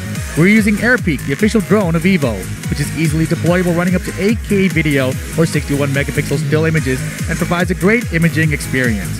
Sony offers a wide range of camera products, from consumer cameras and camcorders to the Venice Cinema camera, to broadcast cameras, including their latest broadcast camera, the jdcr 5500. The jdcr 5500 offers a rich picture quality in any environment. Whether you're in an arena or getting bodied online, Sony helps you capture the moment. My goodness, I am so excited. We are continuing in the losers bracket. There are some killers left in our top 8. And up next, of course, we're going to have Moyle versus Jun Ding. Ooh, more Korea versus Korea action. If you're Moyle, on one hand, you feel like, man, this is cool. I get to play people I know. On the other hand, I'm losing to him. So maybe I don't want to play him anymore. We'll see. And again, these characters, it's going to be an interesting matchup. So we know Geese is coming out from Moyle. Moyle is known for his Geese play. A lot of people say he's the best Geese player in the world. But versus Knee, it looked like it was tough. Super tough. But like I said, that's what Nia has done to every single top player he's played against. They all look like just normal people to him. He's like, yeah, I'm Nia, and you're someone else. He's a regular dude, but I'm a Tekken player, and you're not. There was something that Nia tweeted a while back. I think it was in 2019 that a reference to a movie that a lot of people like, but he was just inevitable. Oh, yeah. He was pure dominance. He has the gauntlet. He has the power right now. Will he be able to flex on everyone? That's the question. And he is already so far. Anyways, Jun Ding back up on the stage. We saw his epic matchup against Rangchu earlier, and he was able to squeeze it out with that Julia Chang play. I do not think we will see any other character other than Julia. However, he has been using Eddie quite a bit. Even in this particular matchup, when they played recently in Africa Tekken League, he ended up using Eddie, and he beat the competition, ended up winning the competition with Eddie, who is widely considered as one of the weaker characters in the game. Look at this character select screen right now. Jun Ding was hovering his Julia to set his buttons. Moyle went and hovered Akuma. And Jun Ding now hovering to Eddie, setting some buttons. Moyle smiling, rubbing his hands together. He has experience in this matchup. I'm telling you, he might pull out the Eddie. It's very possible he will pull out the Eddie Gordo. He's like, you pick that Akuma, I'm bringing the Eddie. On the screen, we have a dance-off between Geese Howard and Eddie Gordo. Okay. I was just talking about this. They had the match like this recently, and Jun Ding ended up coming out on top with Eddie, so he has to have confidence in it. He has to have confidence. In the same turn, Moyle probably had some time to study their recent matchup as well. Exactly. He's built some experience now with this player, with this character. So now they're on the EVO stage in the top 8. You know, they're in the top 5. They're trying to make top 4 right now. Yeah, this is loser's bracket. Loser will be out of the tournament. This is huge. This is huge. All right, Geese Howard, Eddie Gordo. I got to believe everyone at home is rooting for Jun Ding to knock out one of these 2D characters, knock out one of these DLC characters with Eddie Gordo. Eddie got meter too. What? He got meter. No, he doesn't. I was like, what the He hell? needs meter. We got to give him something. Anyways, going to the matchup, let's see how Jun Ding is able to get the float early on from Moyle. He's going to capitalize. Not too much damage. However, if he does get the wall, it's going to stack up a little bit more. Not just that meter build. Oh, without a doubt. Here we go, the wall pressure now from Moyle to start it off. You know, Eddie, one of those characters, he has the strongest, if not the strongest backdash in the game. However, he has a very limited way of sidewalk and sidestep. He is not there. However, with his little Jenga, he's able to kind of evade certain moves here and there. But I don't know, man. It's going to be rough. You got to break throws, too. Everyone's getting hit by the Oh, that was so sick. Yeah. Get out of here. Revoke your license. Once you saw the first hit whip, the second hit easy to counter in that situation. Big mistake from Jun Ding. Bad placement. Yeah, this is a no drive zone, not on Geese. Anyways, let's see how he's able to capitalize here. Geese, Moyle, synonymous with killers. Let's see what he does here. Oh my God, chopping away at the ankles. Get slipped. Is he going to get the follow-up? He does. The back 2-4. He's going to push down 2-3. Guaranteed to be like speed. He waited a little bit just in case he got up, tried to beat it up. Oh, what are you going to do? Oh, he caught him. That was an amazing conversion. He's got rage, though. Very far away. One bar, almost two. He can spend a bar here and be okay, but not going to get a chance to. We got ourselves a game. Let's see what happens here. They're tied up now. Jun Ding able to get key hits here and there. But again, look at the meter. Moyle looking at 2 meters now. This could prove to be a big struggle here. You can't traditionally play how you would play Eddie against the rest of the cast. Anytime he goes into handstand position, relaxed position, there's a way that Geese can pick up, not only with the back 3-2, but because he has meter, he can convert to even bigger combos. Interesting. But here we go. Does he find a wall? He does. All right, here, the mix-up, back 2. And it's one of those things. Eddie cannot sidestep. Eddie cannot sidestep at the wall. He does not want to take the risk of sidestepping at the wall either. However, Eddie has an incredible duck game. Wow. Oh my gosh, sidestep 34. That is his sidestep pretty much. Sidestep 34. Got him out of the air too. The conversion. John Ding with a big lead. Gets it with the low. And look at this. John Ding. Eddie Gordo still here. Y'all must have forgot. Y'all thought he was a Julia player. Uh-huh. His true soul is with capos. I believe it. We're seeing it right now. Look at these lows. Counter! Against the knee. The follow-up here on the back 3. Bounce. Follow-up. This is going to hurt. This is going to be ouch. Yeah, and that sequence from John Ding against most characters, it's relatively safe. They can't counter the knee. Geese Howard and a few other characters have some parries for it. Breaks the throw this time. See what he does. The follow-up here. Goes into the throw again, but he has rage. Yes, spends it immediately. Oh, big opportunity. What's he go with? Sidestep 3+4 again. Will's got 1 bar to work with. Wow, point blank sidestep. He's going to get the conversion. No! Back, the jump is good.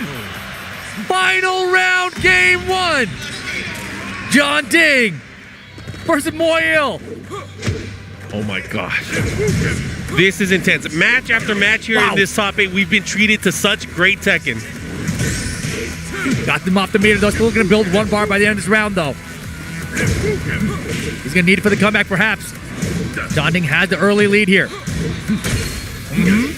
John Ding's added a lot of damage from a lot of low pokes. And Moyle's starting to do the same. Here come the mids. Oh, John Ding might be able to close it out here. He's going to go for the back 2-3-3. New string, follow up. What's the mix? Nothing. No, he's scared to counter. He's scared to counter, I think. Not just that, he has rage and he has meter. This could be big. He can make a comeback in a single hit. Steve Howard not going to be able to do it.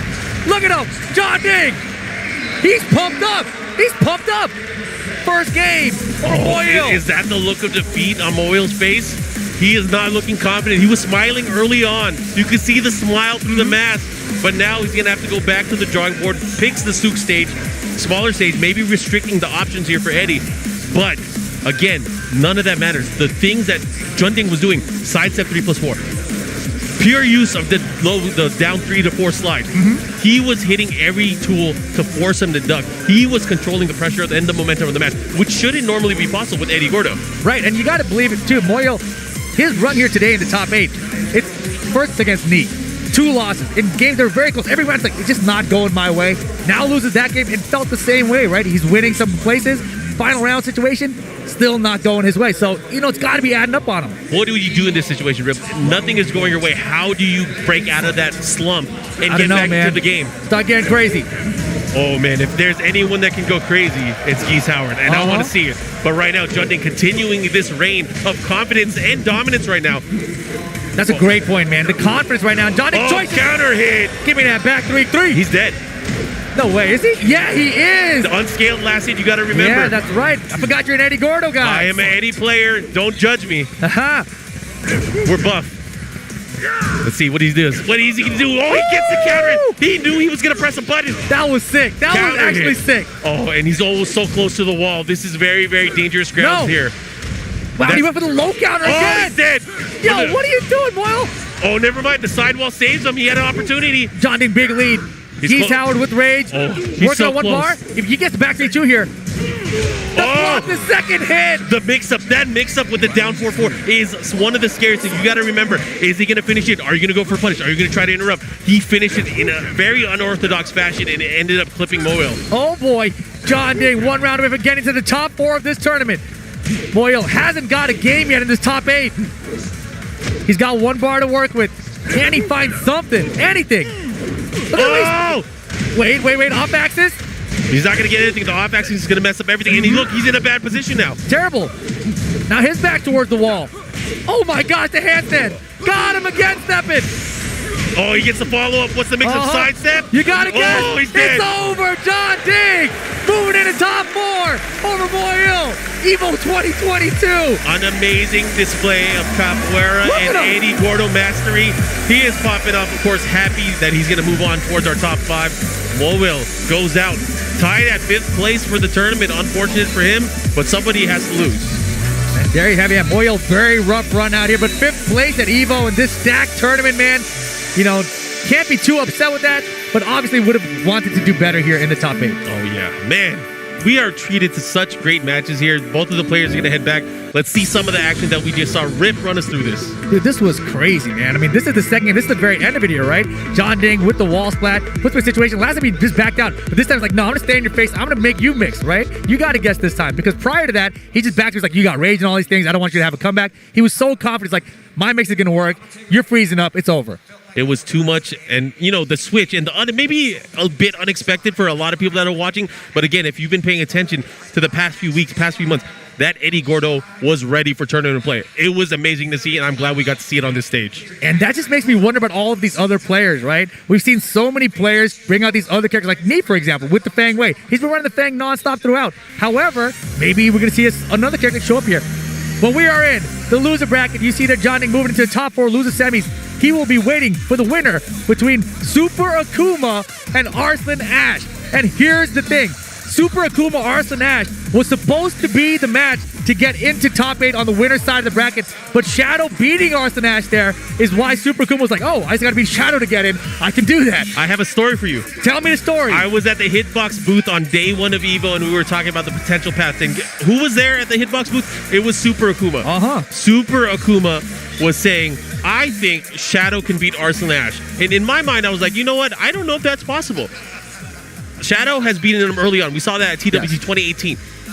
But he hasn't really done it since. However, there was a piece of information I forgot about. They recently played at a Minnesota Red Bull tournament, team tournament. Yes. They ended up playing long sets, and they played about 100 matches. Wow. And towards the very end, Shadow had the match downloaded, and it was dominating.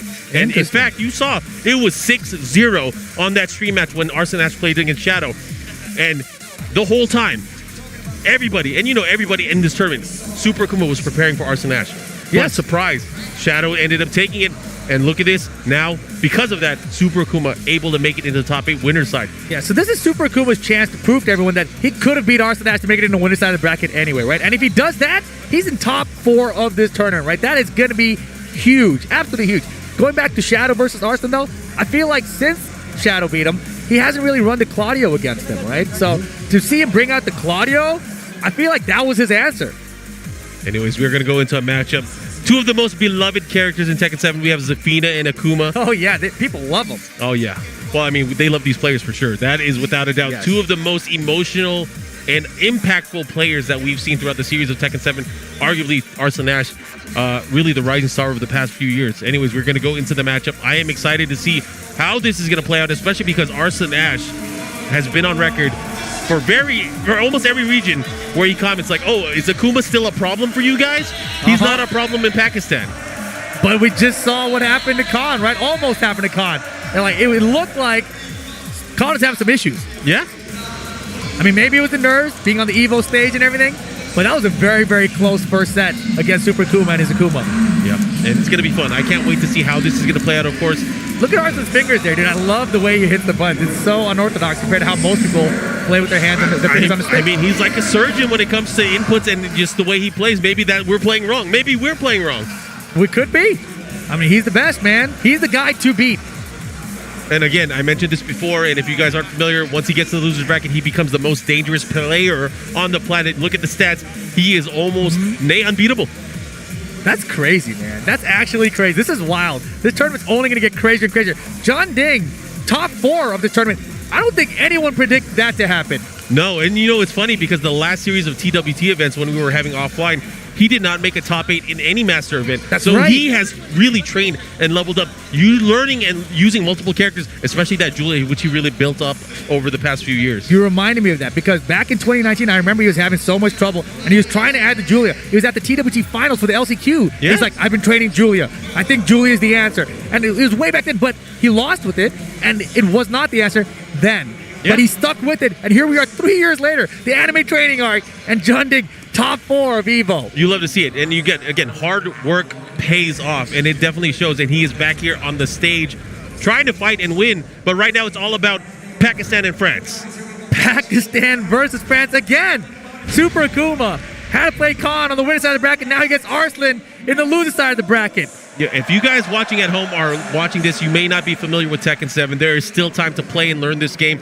Pick up on it. You know, we are seasoned commentators on this game, but right now we're not even doing commentary. We're talking about a game that we love, and it's just so easy for us with this level of play to really enjoy it with you guys at home. So I hope you guys are paying attention and you guys are noticing the energy from this crowd, the energy from these players, and how great it is. Yeah, both of these guys fan favorites right now. We got a lot of EU representation here in the arena. Arslan Ash, of course, one of the fan favorites in general across Tekken. He's earned that respect from everybody. If you remember 3 years ago, people weren't so happy. They were kind of booing him out here. It's kind of like mixed reaction. Now, totally different story. Yeah. Oh, big launch. He went for a big whip. He got a heavy uppercut. Unable to land here. Last day on Earth. Let's see. I mean, this is a very odd stage, of course. But again, Super Akuma, he's playing aggressively again. He is looking his way in, trying to find and chip away against Arslan. He caught him right there. He could have finished. Could have. And, you know, the thing that was beautiful there was he punished the 1+2. Oh my gosh, he caught him! He caught him! Yo. Okay, that's a good start, Super Akuma. But can he keep it up? That's the question. Can he keep it up for multiple rounds? Enough to close it out and win a game. Yeah, he's got to save the meter that round too, right? So that's a huge deal when you're Akuma to have all that meter to rely on to make a comeback when you need it later. I mean, do you want to talk about the track record between these players? Super Akuma has never beat him. He has never beat him in tournament. People against Arslan Ash. That is true. But, I mean, in particular, Arslan Ash plays with a level of confidence against Akuma that is almost unheard of. For sure. I'm curious. Oh, boy. I'm curious how much Akuma practice they even put in anymore. I mean, do they even have any Akuma players? We don't see any of their notable Akuma players in tournaments anymore. I mean, maybe it's the difficulty of traveling, but still, there are a lot of questions that will be answered because we are back with offline play. Exactly. Super Akuma now with a great hop kick from Arslan Ash with Zafina. That's one way to do it. Show him the confidence. Land Zafina's hop kick. That's incredible. That is definitely an ICFC bounty if I've ever seen one. Land Zafina's hop kick. Anyways, going into the action, let's see what happens. Again, the pressure here gets the flow, does not get a full combo, was in stance. Wow, the jab there, caught her out of the 4-4-4. And this time, Super Akuma, easy wall carry. Still building up that meter. It's going to look good for him in the final round. This meter keeps building like this. Oh, Super Akuma's really going to have to mix things up. He has not been going low. He's been pressuring Arslan Ash with a lot of mids. Going for the jab, really trying to open up and find an opportunity. He's trying to react. He got it. That's one way to react. But the wall... Goes for tech. Oh, boy. That's smart. Arslan Ash knows not to deal with any of the funny stuff. Teleport out of there. Oh, the jab. He's going to have to be careful. He's being really cautious. Power drugs with dead. the launcher. Smart stuff from Arslan Ash. And that is one of the sequences with Zafina that is rarely used in competitive play because it is so punishable. But at the end of the round, an amazing option. He was able to close it out. Man, and this feels like such a struggle for Arslan. Like, he's in there. He's got the round count lead, but it's not easy at all. I mean, this is what happens when you are the best player in the world. Everybody is going after you. Nice punish. He was ready. Very nice punish. Nothing there. Could have had a back one, maybe? Oh, the wall. Nice. He ducked the second hit on block. See how he goes. What's he going to do? Life deficit. He's in rage. The backdash so effective from Zafina. Yeah, no meter, though, going to make this comeback way harder. Here's the down forward. Do we see more of them is the question. 20 seconds left. The Super double Akuma. jump. Is he going to... Oh, my gosh. Oh, my gosh. Oh, no. He wanted a fireball, right? You tell me he wanted a fireball there, Mark. Never mind. You know, there could have been so many sequences there. Maybe he was expecting a down 3. Maybe he was expecting a down 1. Maybe a down forward 1. He bet it all on something. He was either a fireball, a dragon punch, whatever it was. He tried to react with something there. That was rough. That was such a big bet. The pressure of the situation got to him, it seems like. Because I think he did try to uppercut there. I think he wanted, even though he didn't have the meter for it. He's done stuff like that. We've seen in recent tournaments that he has baited out a frame trap where he would go for an uppercut and try to beat out his opponent's reaction. But Arslan Ash, too patient there. Too patient. Way too patient. And that seems to be the key for both Arslan and Nee, right? Like, they're both such patient players, even when things are getting really crazy and intense. Bro, it's been 3 years since we've done commentary at EVO. This is insane. I'm so glad we're back. Dude, the crowd here is awesome. Absolutely awesome. I'm telling you guys, if you guys have never been here, get the arena tickets. Come and experience the arena because it is different than any other FGC event out there. Anyways, going to, he gets a duck, but he's going to get punished for it. Luckily, Akuma not having any meter, but Super Akuma locked and loaded, ready to go. I mean, you got to believe Arslan, that's a calculated risk. Like, I can just start the game, and what's he going to do? Worst case scenario, 1-2, 1 uppercut, no big deal. Yeah. I mean, early on, you want to take risks against Akuma. Once he has that meter, that's when you're not going to mess around. Exactly. Anyways, we are in Geese Howard stage. Gets the follow-up, the standing 3. Let's go. Pushing towards the wall. He might be able to close him out here. Side wall, doesn't matter. Oh my gosh, what a combo. Arslan Ash first round. That was beautiful. And now that 1+2 and the extension there is because he noticed that Super Akuma was always challenging after the 1+2. And now the back dash down for 2. Arslan Ash is getting into a groove right now. He did not look this comfortable in the first set that we saw him in. So now I can see the groove coming out. The back dash and down for 2, that's not something we've seen from him yet in this top 8. Oh yeah, the mental Zafina gauntlet coming into play here, and Super Akuma guessing wrong and having to deal with this mix-up. Let's see what happens on Wake Up. Look at this, he's gonna have to be careful. Back to the wall here. Oh, he floats. Oh boy, but that's good for Arslan. Yeah, good for Arslan. Get some damage though, but again, in rage now, Super Akuma. His tournament life is being threatened right now. Yeah, he's in big trouble here, but rage mode to Akuma, but he doesn't have meter. He's gonna need a lot more down for it. There's 2 of them. Do we get a third? Go for it. Just go for the third. It'll work. Oh, the squid punch. He's done. It's not gonna work. It's not gonna work. I'm trying to warn him. There you have it. Set point, Arslan Ash. Fight. The shining star of I Pakistan. told him not to do it. What's he doing, Mark? I mean, how else is he gonna get? He has no meter. He can't really put the thread on. He has to do something. However, because he keeps doing it might give him opportunities towards the end of this round, but he's gonna have to risk it all. Third hit, yes. Oh, didn't reach. The wall is crazy, man. Yeah, and look at this corner. And look at the block from Arslan there, the down 3. Tall order here. Super Akuma, if you're gonna win this. Woo, that was so good. Oh my gosh, he might be done. One more mix-up could do it. One more mix-up could do it. Arslan Ash, the pixel. Wait. He's made crazy comebacks with the pixel before. He has no meter though. But he still, has no meter. He's got to raise the team to combos. How is he gonna deal with this? Earn it back, Super Akuma. You're running out of time. Arslan Ash is just gonna jab. He's gonna keep it safe. Duck and wall attitude. Just run up and duck. Oh my God! He doesn't have time. He doesn't have time though. He's got to do this to spend the time. It freezes time, and now he's gonna get a ton of damage. He's gonna stay. Arslan Ash can stay on the ground. Ton of damage. Arslan Ash will stay on the ground. Running 3, down 4. Run up and do it again. You have no time. You gotta run up and do it again. Oh my gosh! There's no time. Unfortunate. Nice effort, but too big of a lead to overcome. Arslan Ash into the top 4 of EVO. Super Akuma out at 5th. What a fight, though. You got to give it up for the lone representative from Europe in our top 8, Alain France. Of course. I mean, nice effort there, but man, that was a hard comeback to make. And just run up down for a 2-1 was so risky, but with all the down 4s we had seen from him, it was actually a good mix. It was a good mix, and if the positioning had been a little bit better, if he had a better position for the wall, if he had some meter as well, it could have been different. But the thing is, the key, there was not enough time. Yeah, not enough time. He didn't have the positioning and no meter, right? Like, those 3 things together made it so much more difficult. It made it a lot easier for Arslan to say, I'm staying on the ground after this demon hits me, right? So that's a bad combination. Anyways, going into this, guys, we have a treat. Of course, the winners final will be coming up. It is going to be an extended set. It's going to be a race to 3, and it's going to be between Korea and Pakistan. We have Nee versus Khan. Yes, this is a matchup that I'm very, very interested in because Khan, he's looked beatable. Like, people have taken games off of him, but Nee has looked ridiculous. But if anyone has a chance against him, it's going to be Khan or Arslan from what I've seen so far. John Ding also can potentially get in there, right? But he's got to go through Arslan Ash first to even have a shot. It's going to be fun, and there's so much that can happen. We are down to our final 4 players, but we are going to take a short break, and we are going to be back with some more Tekken 7 action live from EVO 2022. Be right back. You gotta just believe hard enough. But here, Chikarin does have the advantage here. Can Gen stop it though? Here in geometric plane, tried to go for the demon pod in the back 2-1. Still no one home there. Gen was able to capitalize conservatively though. The formula for each of these guys' games, it's always poke it out until Gen gets a random hop kick or Chikarin gets a random counter hit F4. It's always been like that. Yeah, I think I would disagree saying it's all part of the plan, my guy. It's just so calculated by these two. And rising 2 there from Gen.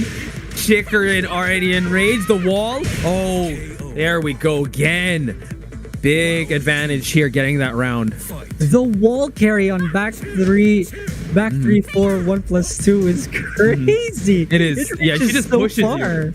Yeah, insane, right? And this is Chikarin's home domain. For him to be able to get that on him, oh, red tape lands. Tried to go for the mid. Oh, you saw that Sabaki. He's looking for him. You know he's looking for him. Chikarin right now maintaining his distance. He really doesn't want to deal with Gen. Hop kick. Here we go. All right, the damage. Chikarin's gonna make this one count. Tried to go for the demon paw for wake up. Oh, heaven and earth. You know that he's gonna follow that one up. Nice block on the low. Who's gonna take this one? Holy smokes! Gen, 2 rounds straight. But Chikarin has been here before. Yep, we've seen this movie before. Can Chikarin come back from this? Gen right now, the winning in the poke department. Backdashing and backdashing. Back 2-1. Chikarin looking for it more and more. Yeah, and we see that playing it more conservatively. Gotta watch out for those hop kicks that Gen just throws out. Oh, Zen, nice block and goes for the launch. All right, are we gonna see a wall? No, just a bit short. Chikarin now has Gen up against the wall. He does have access to rage though. Gotta be super careful. Up forward 2, spring kick, answers back. Gen turning it up, and he gets the rage drive in. Is this gonna kill? Is this gonna go to the other side of the stage? No, one more hit for either of these guys. Who's gonna take it? Back to Chikarin, still alive. Alive and kicking, kid. Chikarin, what a close situation there from Gen. If that combo, if he was just a little shy of life, he would have gotten it. But Gen starts things off with a hop kick. Excellent stuff. Tries to push for the wall. Chikarin has to fight his way out of it. Down back 2. Now Chikarin, again, losing a lot of health so early into the seconds of this game. Gen's been so strong with these pokes. The parry, Chikarin. Oh my goodness!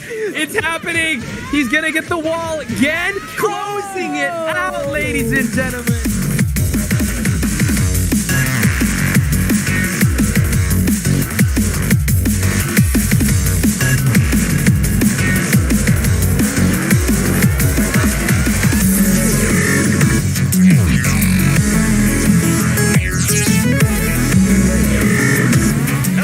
Welcome back to EVO 2022 live from Las Vegas, Nevada. We're at the Mandalay Bay right now. Tekken 7 top 8 underway. We are down to the top 4, and it's time for the winner's final with Knee versus Khan. Oh, this is going to be fun. 2 of the best players, 2 of the most storied players that we've seen from the past few years. But we got to talk about right now the legend, Knee, fighting for his first Tekken 7 title here, and he's in a good position. He is in the winner's finals. But this is the problem. He's got Khan his way. Look at Khan right now, man. He's feeling the pressure of being on this EVO stage. Bro, did he lose already? I can't tell. He looks like he's in deep thought, right, in concentration. He understands the opportunity that's in front of him is what I think it is. If he beats Knee here, he potentially sets up Knee versus Arslan losers final, right? Hey, I want to see it. Let's do it. And here's the thing. Knee hasn't lost to anybody in this tournament. He's made everybody look bad. But neither has Khan. Khan has not lost to anyone here at EVO 2022. They're both here undefeated. They're both here to play. I am excited to see how this is going to play out. I don't think, actually, that Knee has dropped a game in this tournament. In the tournament? In the tournament. Whoa. Correct me if I'm wrong, Chad. Let me know if you saw anything. We'll get that stat. We will get that stat. But I am pretty sure he has not dropped a game to anyone. That is I wonder if if he could do let's not count our chickens before they hatch. I'm fairly sure though. Wow. Anyways, we are gonna go into the action. It is gonna be the winners finals. 3 out of 5. The first to 3 games will secure a spot in grand finals. That's the thing. Best of 5 in this situation, right? A longer set. We start off on the infinite stage. Feng Wei versus Geese Howard. The Feng Wei. Game on. All right, here we go. Knee with the aggressive start here. Looking for positioning. And, Knee has been working on his backdash or something because he is utilizing it in such a good way.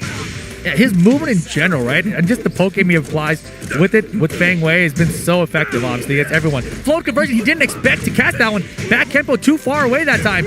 And of course, he's coming off of just beating Mayo Ill's Geese Howard, right? So now a little different style of Geese, perhaps. Yeah, and I think character-wise, Khan has a lot of training, especially against the Fengwei. Kuiper was out there very recently playing a lot of sets against the Pakistani player, and he is a very, very strong Fengwei player. Maybe not to the level of Knee, but he knows the character very well, specialist. I thought he was supposed to be here at Evo too. Oh my gosh, great punish. And first round of Khan, and that was a pretty good round. Yeah.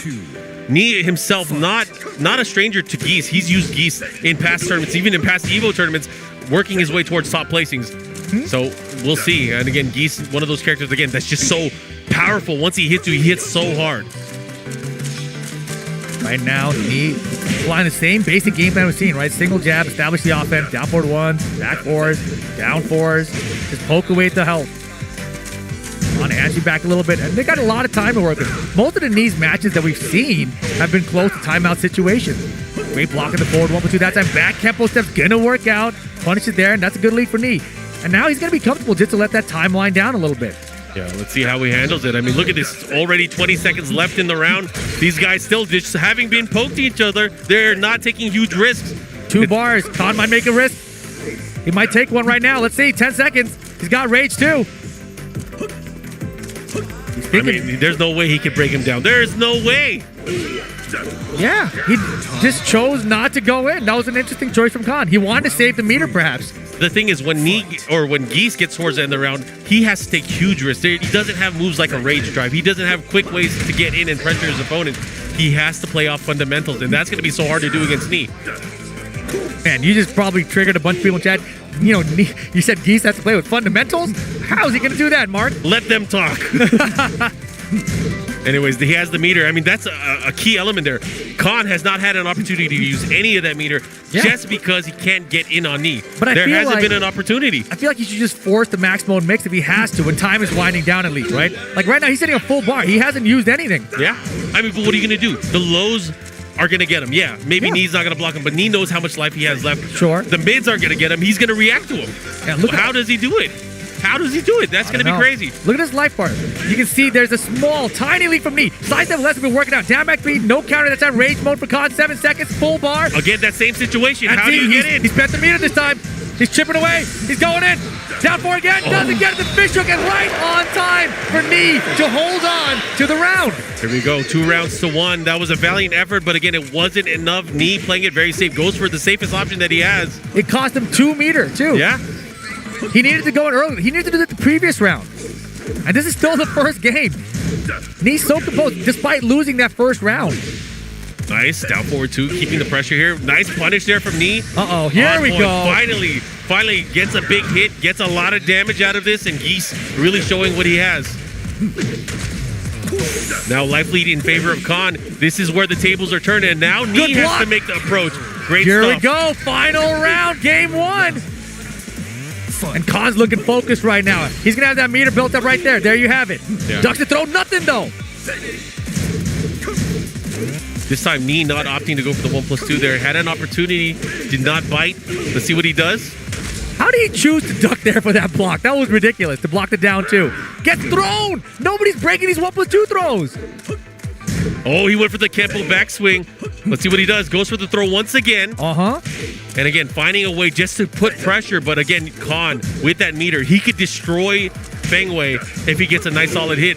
Exactly. But I don't think Knee's going to have an opening. That's the thing. Knee rarely leaves an opening for that kind of stuff. You got to fish. You just got to fish and believe. He's going for it. He's trying to fish. 1+2, get off. Time. 15 seconds now. It's going to go down below 10 for sure. Oh, back it up! Back it up! Yo, Knee, how do you do that? He backed up and said, like, you're going to move forward? Boom! The reverse Kempo step, the spacing, predicting and knowing when his opponent's going to swing.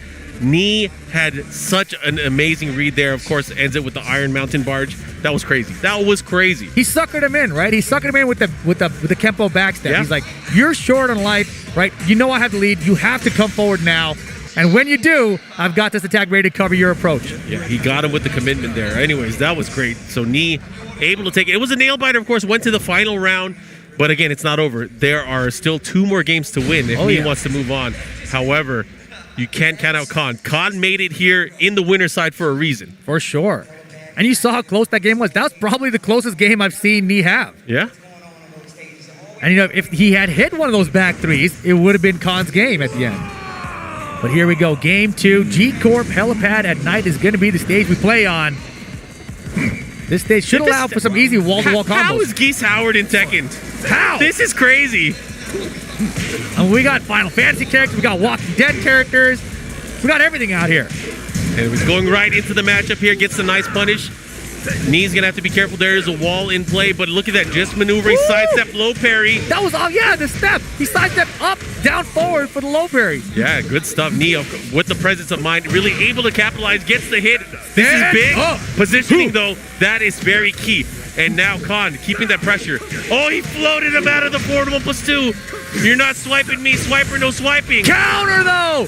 Khan closing out the round. There you go. Easy combo. Ain't dropping nothing. Rage Art for the round win.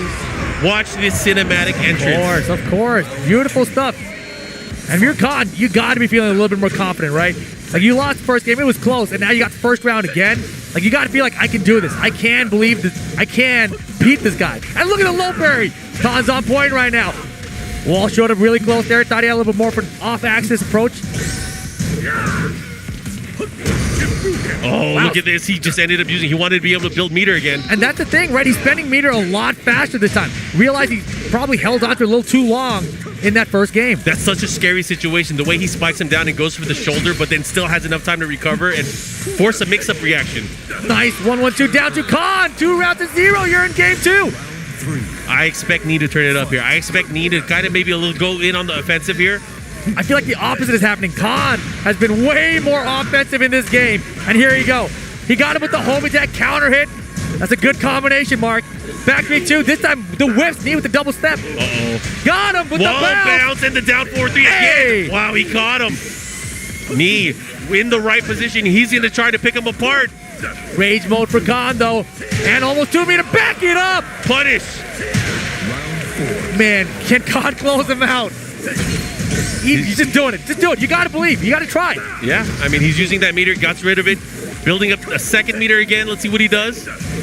Smart choice. Try it at the beginning of the round, right? That way you have the whole round to build back the meter for the potential final round situation. Smart stuff.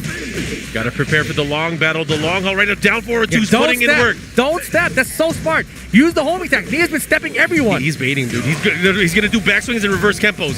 That is a key that works so well against that down forward, too. Oh, the punch counter. Oh, he dropped the combo, Mark. This is not good. He's in range. 1+2 throw, back it up. Maybe he just wanted range. Oh, boy. 1+2, you back it up. Blue stuff. It's blocked. He tried it. He tried it with punish. Oh, my God. There it is. There it is. Final round. Khan can't believe it. He looked up like, how did I lose that round? Back 3-2 start of it. Just do it. Let's go. Well, not only that, he has the positioning, the wall, and he still has meter. He can do more damage on a mix-up. What is he going to do? Khan's got plenty of meter. Oh, Knee's just out of there. He's already out. But yeah, he can't get by another back 3-2. What a float conversion. Hey, this is crazy. All right, Khan, find the back 3-2. Just do it. Just believe. Max mode and go. Max mode and go off the step. He should be able to close it out. It should be. That'll be it.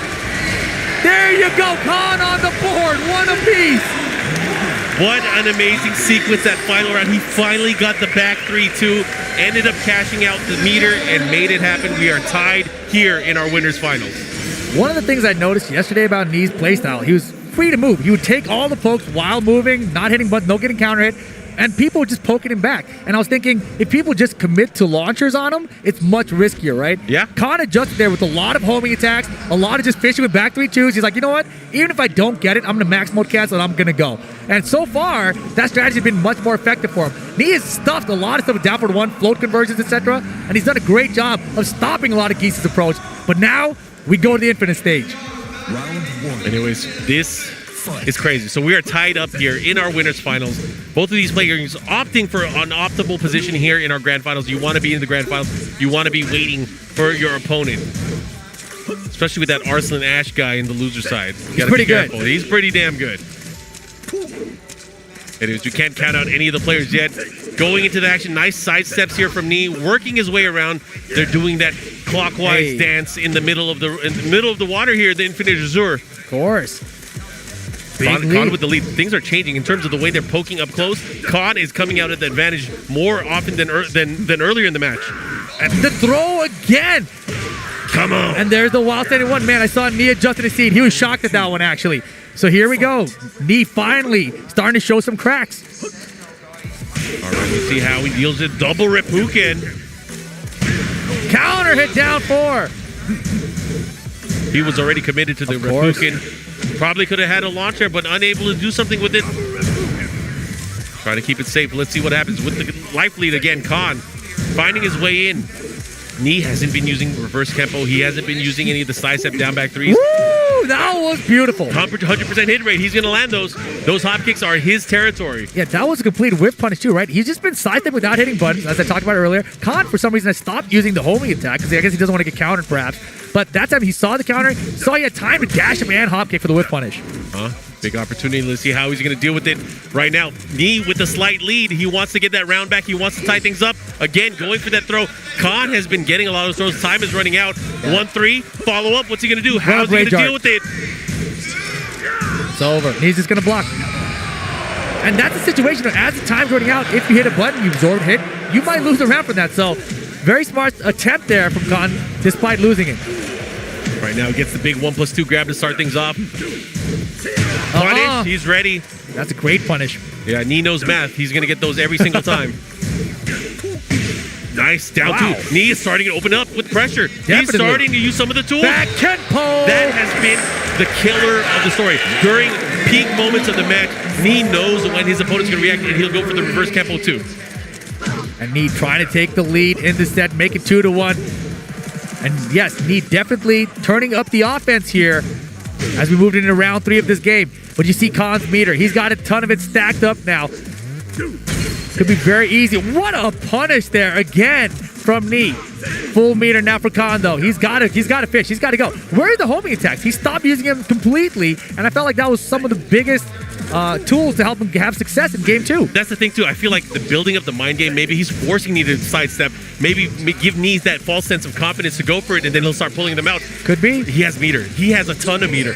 There's so many things that he can. Oh my God! My goodness! 1+2 clutch with Knee. The follow up. There's going to be a mix up here. What's the mix? He goes for a quick and easy mid. He got him! He's dead. He's dead. He is dead. He did back 3. It's a back 3-2 again. Deadly Neo Rave. Gonna do the entire thing. That last hit is a doozy, baby. Boom! And look at this. Final round to take the lead in the set. Who's gonna get it? He had the meter. He has meter as well. That's fantastic for him. No throwback on you this time. Uh-oh. How's he gonna deal with it? I feel like Knee's gonna turn it up. He's gonna start going in. I mean, Khan's going in. He's gonna have to cut him up at the pass. What's gonna happen? No duck. Follow up fish hook. Again, trying to control the space here between both of these players. Now Knee starting to sidestep. And there's the homing attack finally. He did a dash block with the sidestep. Khan though behind by half a life bar, but he's got 2 meters to work with. I love the single back. He's trying to get Knee to throw out that parry again. Back tempo! How is he this good with that move? I don't know. But Khan right now, he's got range in 2 meters with Geese. He's gonna do it again. He's aiming for it. Of course, and the pixel. Beef Howard, not gonna happen today. Knee 2-1 now in this winner's final. Needs one more to get to the grand finals. Everyone at home, we are watching a living legend. Knee, one of the most storied players in Tekken competitive history, putting on a clinic, really showcasing his ability to adapt with almost any character and continuing on with his pure dominance of this tournament series today. Wow, he is amazing. A monster. Absolute monster. First started traveling, I think, to the U.S. way back in 2010. Yeah. If I'm correct. But yeah, man, he is phenomenal. But yet to win an Evo in Tekken 7, right? He's won one in Tekken Tag 2. Not in Tekken 7. Not here in Las Vegas. All right, here we go. 1,200 people gathered. They have competed throughout the entire weekend. And it's all coming down to our final few players. Right now, this being the winner's side finals. Knee is up 2-1. He's trying to secure his spot in our grand finals. But Khan, right now, fighting back. But Knee with the early low parry into the wall. 1+2? Yeah, weird choice. Very strange. But look at this. The damage is there in the back tempo. You asked, how is he so good at this? I think back to Rev Major. You see jdcr do the running twos and dragging up your back kept step the running twos on reaction. You called Rev Major from 2017? Yeah. That's how far back of a throwback. That was the last time we really saw Nee use this character. You are correct. And he was so good with reverse capo step there, right? So it's just a throwback. That move was actually toned down a little bit since then. And now it's kind of toned up a little bit, just a little bit. Yeah, but for Nee, what you can't tone it down because Nee knows when you're going to do something. Exactly. And when you know when it's going to happen, who cares about the nerf? You're going to hit and you're going to land. Exactly. Back 3-2. He knew that one was going to land. Khan takes him to the wall. Here's the combo. Hey. Oh, he has rage Get though. it out of here. He has rage though. Okay. Oh, man. Goes for the mid. The follow-up here. Oh. Counter down back 3. You better guess right. Oh, he might be dead. Wait, the sidewall saves him. The jab conversion. He's got range. Spend it. Why didn't you spend it? Oh my gosh. What a scramble sequence. He made it way more pressure than it could have been. Rip lost his voice on that part. Oh my gosh, what are we doing? Yo, Khan. He is trying so hard. Oh, beautiful. What a precise hop kick there from Nee. Nee is so ready. His reaction's on point. Wow, no wall splat. Good throw break, though. Khan has a meter to work with. Nice back two block. The follow-up here. Let's see what he does. Nee maneuvering his way away from the wall, but he's going to watch out. That Kempo step is always there. That's an interesting choice to pick this stage. For someone who's going to walk away from the wall, you're like, all right, well, I'll get to the next wall then. Max mode for the mix here. He's going to not have meter for a combo for damage, though. Rage mode available. It's close. It's very close. Oh, they ducked and they flashed each other. What's going to happen? Both to a jab. The damage, no that counter. Was the counter. Oh, my goodness. The back four. The fish hook. And Nee is on set point to go to the grand finals. Nee is a god. No throw break, though. Oh, this could be Khan's Khan's. This could be Khan's moment. He had the biggest opportunity there. So many opportunities right now. Just slipping away, but they're so small and so fast. Yeah, the way Nee is playing, it really has to put so much pressure on Khan to find a way to. He ran up, he got the hit. Look at this. He's whittling away Nee here. Back 3-2, and the timing was perfect. The timing on that back 3-2 is so good. We're going to final round. It's still set point for Nee. Such an important round here. If Khan can get this, he will tie things up. But Nee, he's putting in work. He back Kempo stepped the back 3 in his face. Oh, he delayed it. Yes. Nice punish, gets the knockdown, the follow-up as well. Got some extra damage. Counter down 4. Oh, he dropped it. What are you doing? That could have been the worst mistake we've seen in the set so far. That's huge, but he still has a big lead. Big lead and a bar meter. Nee chipping back away at this lead, though. He could have had the winning mix-up, though. It could have been, but it's not. Instead, Nee's almost got him. The counter. The wall's right there, though. He's going to live. Last chance, Khan. Down 2. Nee is going to the grand finals of EVO 2022. What an amazing set between these two players. Nee, the legend, moving on to our grand finals. Khan has to be beating himself up over that missed opportunity after the counter at down 4. Huge mistake there from Khan. And you know, when you're playing against a player of the caliber of Nee, the way he's playing in this tournament entirely, you cannot afford those mistakes. Man, oh man, we have ourselves some more great Tekken action. Nee, the legend, we will see him a little bit later, but now that means Khan is moving to the losers bracket, and we're going to see him a little bit later. Yeah, and look at this, man. I think this is the part where that down 4 comes in. Oh no, this was the counter. Oh my gosh, and Nee got it there, and then the down 2 to close it out. Yeah, that was just right after the drop combo that we saw from Khan. And Nee with the celebration to pop up. He's on the winner's side of grand finals. Has yet to win an EVO Las Vegas Tekken 7 tournament. Just needs one set to do it. Oh man, and of course the next matchup, I am excited because we get to see Jun Ding. He was the crowd favorite so far today. You know, he pulled out the Eddie Gordo unexpected, maybe unexpected pick to a lot of people, but he showed success with that. He's going up against Arslan, and that is going to be a fun matchup. I cannot wait to see how that is going to play out as the players step to the stage and get prepared. Any thoughts on what we might see? It is wild. What do you think? I mean, I think that Arslan Ash's style with Zafina is that he's going to try to backdash you, right? And when you have that backdash, you need a character that can approach very well. Julia is a fantastic character to approach with, right? Party crasher elbow, can close the distance very safely, right? You've got the forward 3s, etc.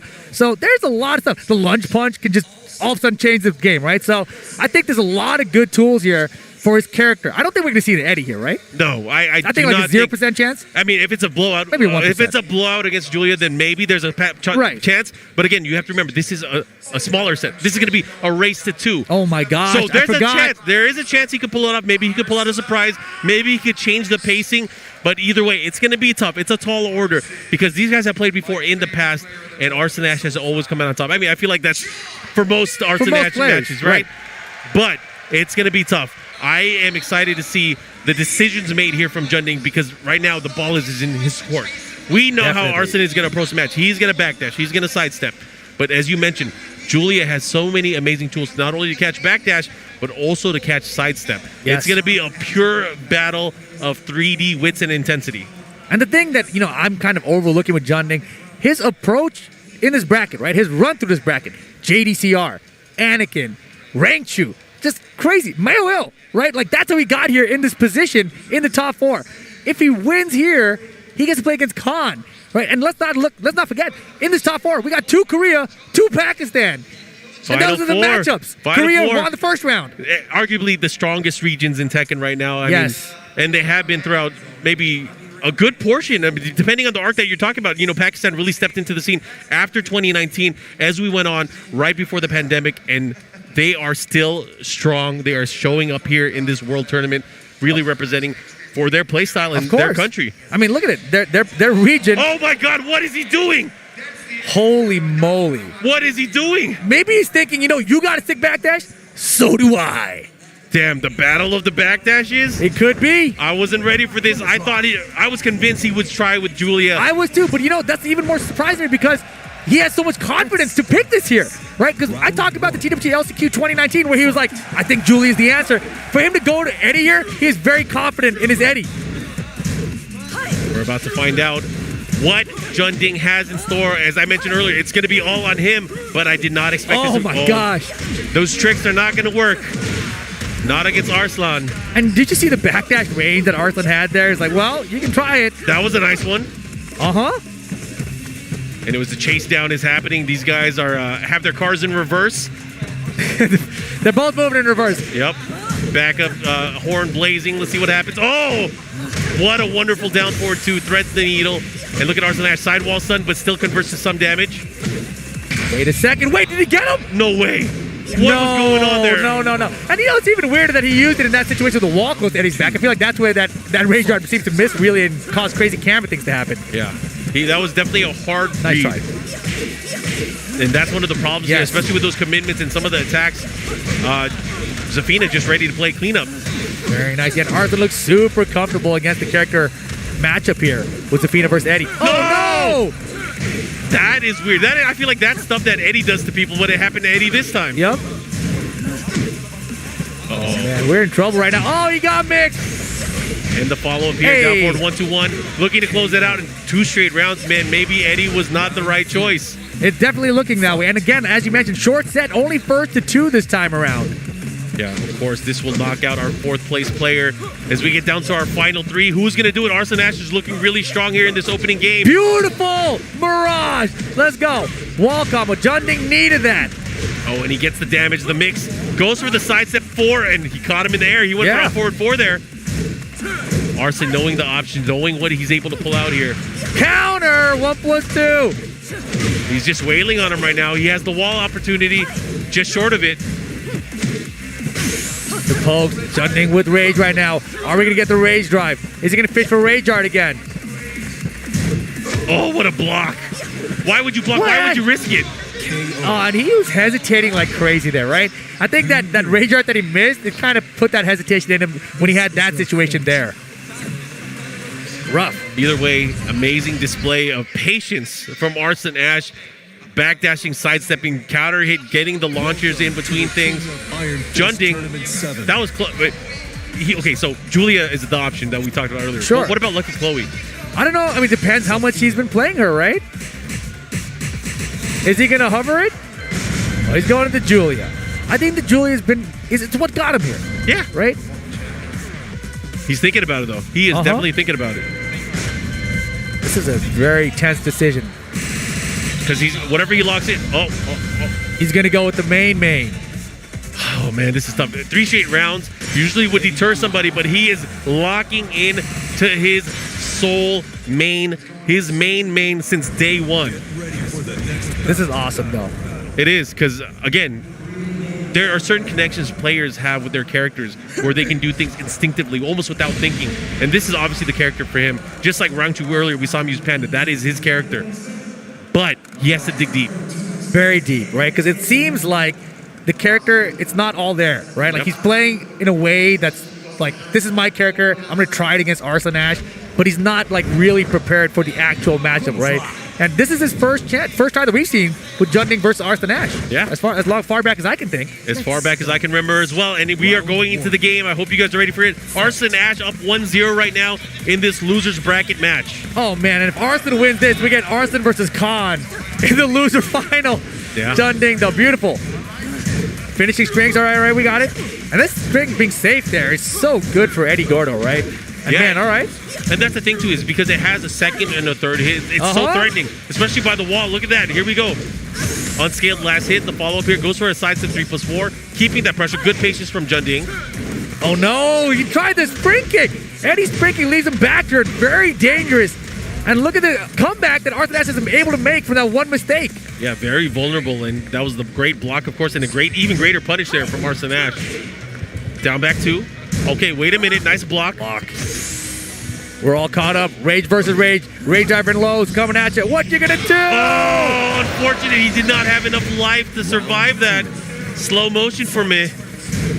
Yeah, Arslan had the life lead there.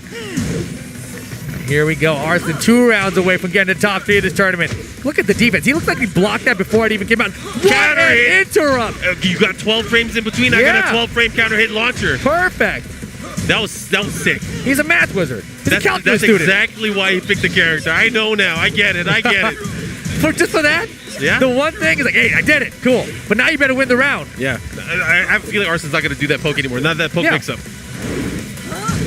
Anyways, going into it, he does have the life lead. You better capitalize. You put in all that work. You showed off the technology. Down 2-3 should end it. No, he goes over the back 1-4-3. Again, clean, nice, able to end it. And he needed that round, right? It gives him a little bit of confidence here. Yeah, not a complete blowout there. Interesting that he went for the wall standing one. That's actually a high. Maybe he tried catching him. Maybe there was a sidestep. I don't know what he was going for there, but doesn't matter here. Goes for the homing opportunity. Yep. But Arslan looking for that wall splat. Look at these counter hits. Not finding him right now, though. Junding doing a very good job. But look at the defense of Arslan blocking these lows. Why is he blocking them? That's the question. He doesn't have to. He doesn't, but he's going to because he knows it's coming.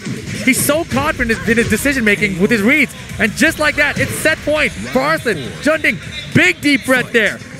Yeah, Junding, he needs to really put all of what he got left because this is on an elimination point for him. He needs to do something.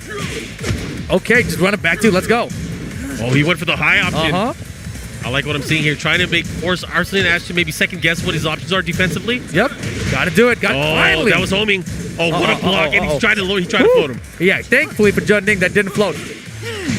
Boom! That was tight. Junding here. Wall kick should be short. Dang it.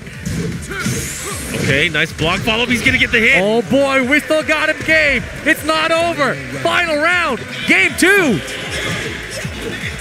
Let's see if Junding could do it. I mean, this would be miraculous. You got to remember that first game they had was 3-0. Junding fighting for his tournament life here. Goes for the instant wall standing 4. Now, because he brandished that out, he's going to start going in with the lows.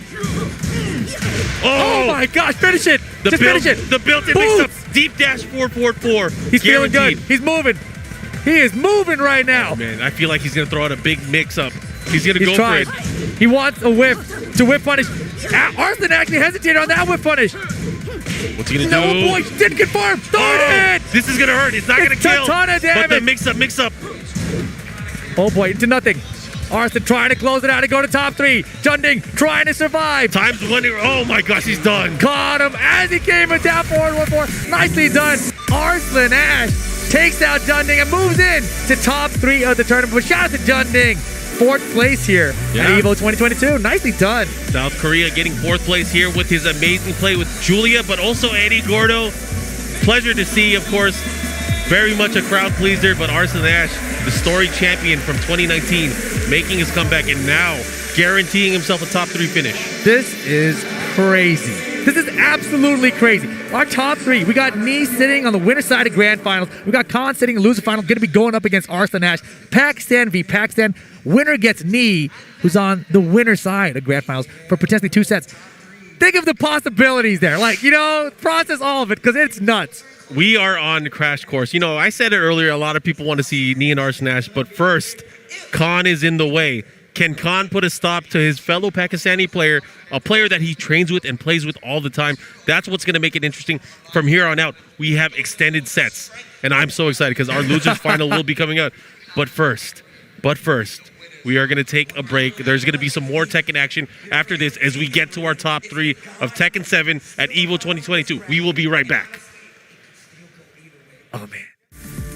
Check out the latest apparel from 10-0. Brand new officially licensed products featuring Tekken, Guilty Gear, the King of Fighters, and some of your favorites from the fighting game community like Eris from Avoiding the Puddle, Tasty Steve, Exo Academy, and more. You can scan the QR code or visit 10-o.gg/merch.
How do I look?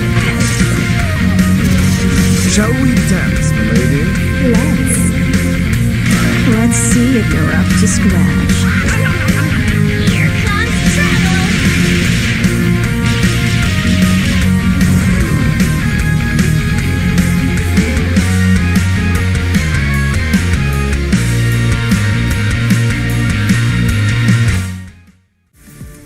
Shoutouts to Astro Gaming, the audio partner of EVO 2022, providing audio for EVO tournament stations with their A40 headset and Mixamp Pro TR products so competitors can have an amazing tournament audio experience.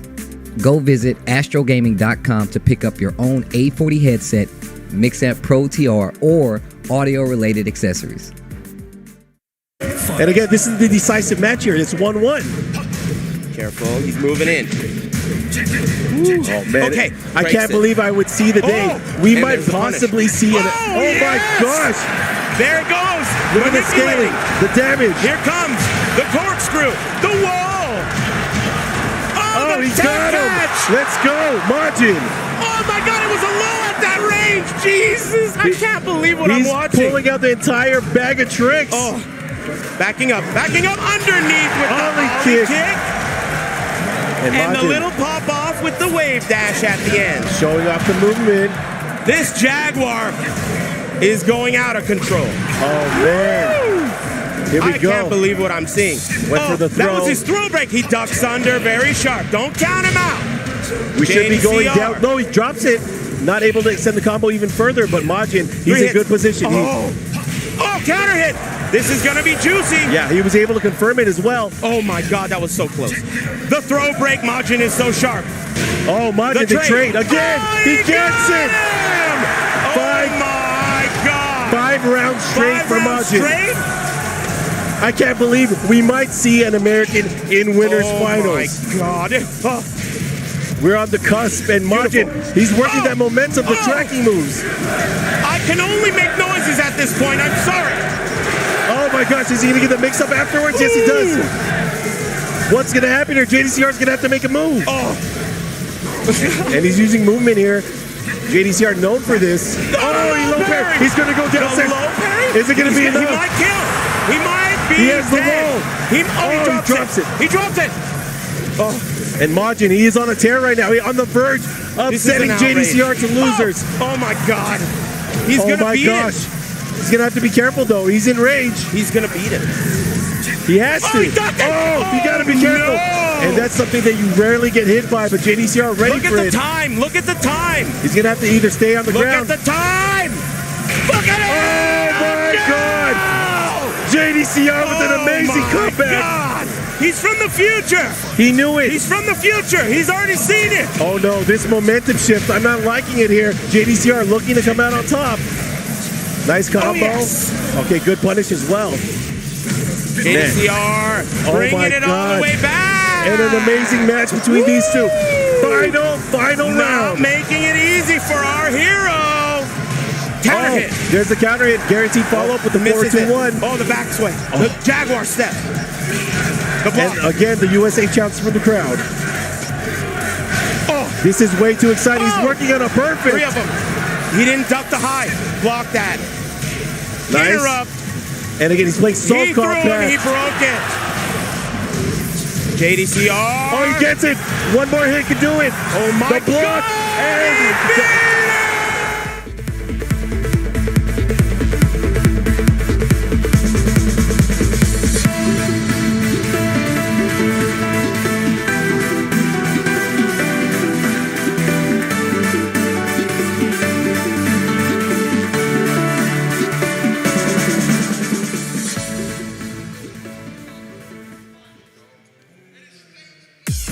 Welcome back, everybody, from the Mandalay Bay Hotel and Casino in Las Vegas, Nevada.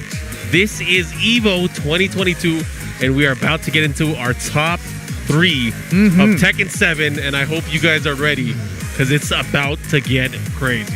It's definitely going to be interesting for sure. We got Pakistan v. Pakistan to kick it off in the loser side, and the winner of that gets to play Knee, of course. We talked about at the very beginning, everyone's looking forward to Arslan versus Knee, but it's not a foregone conclusion that's going to happen here. Khan versus Arslan Ash could go either way. You know, you've talked about how they're training partners. They play tons and tons of matches together, and this is only a first to 3, which is a longer set for us in a tournament, but for them, they play like first to 10s, right? They have so much experience against one another. It's really going to come down to who plays better today. And today, that's the thing. It's any given Sunday. Anybody can come out on top. I would not bet any money against anybody. You guys can see the bracket from earlier today, how all of this went down. Good diversity, 4 different regions representing here in our top 8. And we're down to 2, Pakistan and South Korea.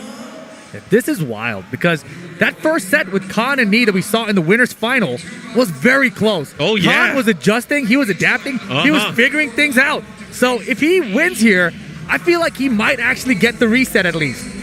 It's very likely. And the thing is, let's get through this match first. Then I'm going to talk all this talk of the lore that we've had in the past. Of course. There's the friendship handshake. There we go. They're getting ready for it.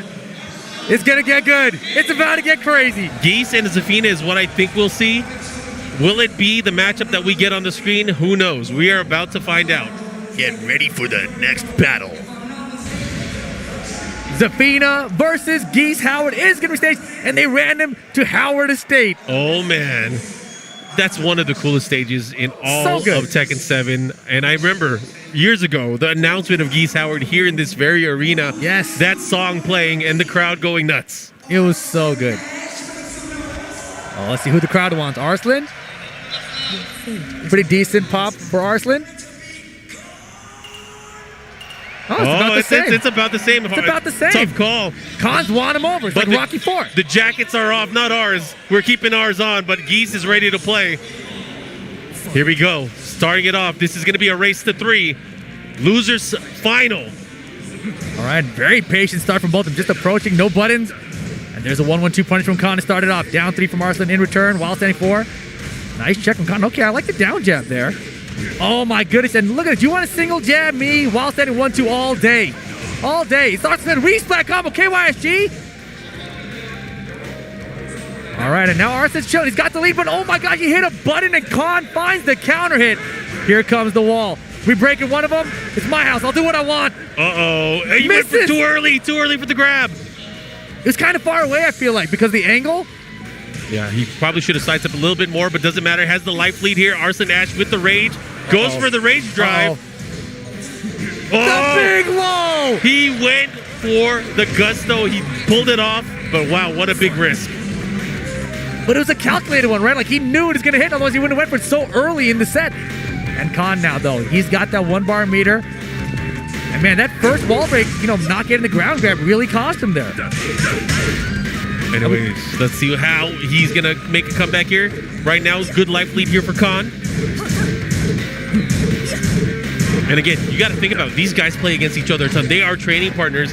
They have traveled together. How is he going to deal with it? Nice punish there with the down forward 1-4. Try to keep him honest. Went for the slower homing attack. There you go. Not going. He doesn't go for the knockdown, though. That's an interesting choice. Yeah, he wanted to keep him standing. He does have the life lead, though. Let's see how he goes in. 15 seconds left. Time's a wasting. Caught the back 3-2. Round count tied. Man, and his timing with the back 3-2, it's almost like a counter time, like an electric that people throw out or something, right? I mean, it's not as fast, but very effective. Yeah, very effective. And, it's crazy because, we saw him trying to use it against Knee earlier, but it was very hard because Bang on block can punish it, right? Exactly. So that's why he started doing his first hit by itself. There you go. The parry, etc. Yeah. Here we go. Nice. Arslan Ash now. Look at this corner. Got to get out of there. Oh, right through it. Oh my gosh. Oh, if that were closer to the wall, that would have been a nasty bounce. Man, he was so busy backdashing away. He went so far they couldn't whip punish that time. That was really interesting. Nice. Ended up dashing in, gets the counter hit into the screw. The follow-up here, he's going to push, but he misses the combo. This is bad positioning. Right now, Khan could pull off a miracle here. Will he be able? Uh-oh. 2 meters. Pressure. Arslan's still trying to slide that way for the wall. Gets caught. He might be dead. That should be it. He might be dead. Yeah, pending no drops. Goes for the easy stuff. Is it enough? Rashomon! There you go. And it's just enough. Able to close it out here. Khan 1 round away from taking the first game. Will he be able to do it? That's the question here. Who will draw first blood? These players look so evenly matched, too, when you watch them play. And obviously, both of them in the top tier of the tournament, they must be evenly matched. I gotta believe that if you're someone like Khan or another player in Pac-10 at this level, you want that opportunity to stop Arslan and be like, I'm also that guy. Uh-oh. Here's the push, the follow-up here. Uh-oh, is he gonna go downstairs? Oh, he might, he will. Let's go outside. Let's go outside. Woo! Oh yeah, we rarely get a fight out here. What timing on that down forward 1? That was crazy. That was a squid punch. And that's the thing. Throw! All right, here we go. Pushing towards the wall, gets him on the ground in motion. Caught him on wake up. The follow up here. Too far. Punish that. First game to Khan. And that's the thing. You cannot whip that rage drive. Yes, it's great on block. You can force a mix up, but if you whip, you are vulnerable for eons. For eons. How many times have you ever seen Arslan Ash whiff something that big? Not. I can't even remember. I can't even think of it yeah. time. Man, Arslan is breathing heavy right now. We're looking at Khan, obviously, but I'm looking at another view. Arslan is breathing heavy. He has some concern right now. Anyways, the two of the shining stars of Pakistan, of course, Pakistani players really coming into prominence during the 2019 year. Some of the best players from around the world. Arguably, a lot of people say the best region overall. Yes. But again, we rarely get to see them in these events just because it's so difficult for them to travel over. Of course. But in recent years, they've been able to get their visas early on, and they've been able to go to a lot of these events, showing their dominance. Arslan Ash, obviously everyone knows he is a story champion. He's won so many of the recent major tournaments for Tekken. Arslan here going to the infinite stage with Zafina seems to be the combination to go with. Zafina and infinite stage, bad combination. That's what Khan's thinking. All right, let's see what kind of combination he's going to get here as he looks to capitalize here. Again, this is a race to 3. Khan already having one on the scoreboard. Nice punish with the back 1-2. Khan looks so confident against Zafina. It looks like he has so much experience against it. Nothing really phases him. Wow, much slower pace than we saw from Khan and Nee earlier as well. Oh, he goes for the crouch jab into the knockdown. I like it. We did before, and there's the 1+2 counter hit. Should be able to close it out. Back 1 into the follow-up here. There we go. Very nice finish, Arslan Ash. First round here. Man, I really wonder if the stage selection is what this is going to come down to. Because the first stage randoming to Howard Estate, getting Khan that first game, this could be wild. Counter hit down 3. That is huge, of course. The follow-up here. What is Arslan going to do? He goes for the spike. Oh, the whip punish. That oh my gosh, beautiful. He's standing. Here we go. No counter. And again, both of these players jockeying for position, looking for that opening. Khan finally starting to open up, but again, he's at a life deficit. He's going to have to put in some risk here. 20 seconds about left on the clock here in this round. Good choice. Yeah, time management has been a little bit of an issue for Khan so far today. And Arslan using it to his advantage. All right, here we go. Arslan Ash looking to tie things up. Making quick work here. The stage has played such a big difference from what we've seen earlier. Oh, for sure. I mean, Khan having that double wall break and balcony break combo was huge. That was a big part of why you won that first game. No walls now. Arslan able to just move freely with the back dash and side steps. And so far, Khan really hasn't got anything big started. Got 2 meter to work with now, though. 30 seconds, behind on life. Trying to find a way in safely. Got the jabs here. Got to watch it for a while. 1-2. Wow, how did he do that? How in the world did he get it? He's got the lead now. Running mix. This is crazy. Oh, he went for it again. He's going to pull it off, and he's going to take the round 3 round straight. Khan. Oh, my gosh. Khan was sitting back so far in the chair, and he cannot believe it. He literally cannot believe it. It's like, I can't believe he did that to me while I was running at you. Unbelievable choice. Arslan Ash just knows when to do it, right? It's such, for those of you guys who don't know, right? It's such a slow move that players can react to it unless they're not looking for it at all. Yeah, he was able to pull off. That was the snakiest of snake edges if I've ever seen one. Anyways, we are going into a tied set right now. Again, this race to 3. So now, whoever can win the next 2 matches will be able to seal the deal. This is huge. This is huge. Where are we going? G Corp helipad at night? It's going to be good for Geese. It's going to be good for whoever gets the hit at the wall. That's the great point. I mean, but of course, Geese, known for his wall business. It's also a stage that's going to restrict Zafina's movement, right? Like, because if the walls are not broken, this is much smaller of a stage for her to get away from you. Yeah, we will see. I mean, it comes down to who's able to get that first hit, get the big hit that counts.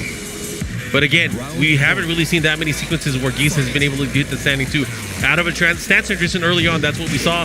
But again, they trade blows there. He tried a challenge. I like what Arslan was doing here, but a nice punish here from Khan. Got beautiful patience there. And I love the down forward 1 check there. He knew Arslan was going to look for the wild standing 1 after the 1+2 on block, so he just checked it with the down forward 1 instead. Yeah, a big counter hit there. He caught him pressing a button. Here comes Arslan Ash, the spike into the follow-up, trying to catch him with the double. He's pitching with those counters. Man, Arslan is looking comfortable. Wow, that was a risky counter there. Down for one. She's going right under him. That Mantis dance is killing him right now. Oh my goodness, and just caught him there. Caught hoping for the high there so we'd have an opportunity for a comeback, and Arslan staying safe, protecting that life lead. Oh yeah. Not only that, he is really trying to change the way that the momentum is going in his match. He is putting the control in terms of movement. But back to the wall now. That could change everything. Here comes Khan. But nice back 1-2 again. Yeah, he's been on point of those back 1-2s for sure. And did you see that? The single jab approach, Arslan instantly goes to a while standing 1 to try to check it. The thing is, doing that against a jab, it's insane. Right. And he's able to do it so well. Gets the wall break. Uh-oh, here we go. The mix-up into the double roof. We can keep it safe. But he does have range, so Arslan Ash can end it here. Low parry's my good. Gosh. Oh boy, we're gonna have a banger of a set here, dude. It's gonna go down the wire. I can feel it. Oh yeah, they're going back and forth. Tied up on rounds here in game number 3. Whoa! Big counter hit. Dash jab. Will he get the wall? He does. Cashes it in. And try to sidewalk left to avoid those options from Mantis. The back knee was there that time. Oh yeah, he's been working that back 3, but not able to convert it to the combo, but it doesn't matter right now. He does have the positioning still, which is so important here as he goes into Arslan. He doesn't want to leave him room to back that. Of course. He's fishing for it. And actually, that back kick too, the one that he didn't do, was actually really smart because the wall was right there. Yeah. All right, slight life lead here for Khan. Arslan, look at that backdash approach. Let's see what he does. Using that down forward 1. Here comes. Oh, where are you that's it. stepping? Why That are you is trying it. to step? Man, and Arslan didn't like that. He readjusted his seat immediately when he got hit. Khan looking to take the lead in the set. That defensive use of that standing 2, really opening himself up. Oh, he caught him out of the air. Beautiful, beautiful. Conversion, not a lot of damage, but positioning is everything. Wow, and got the wall break. Next wall. Spring kick's good.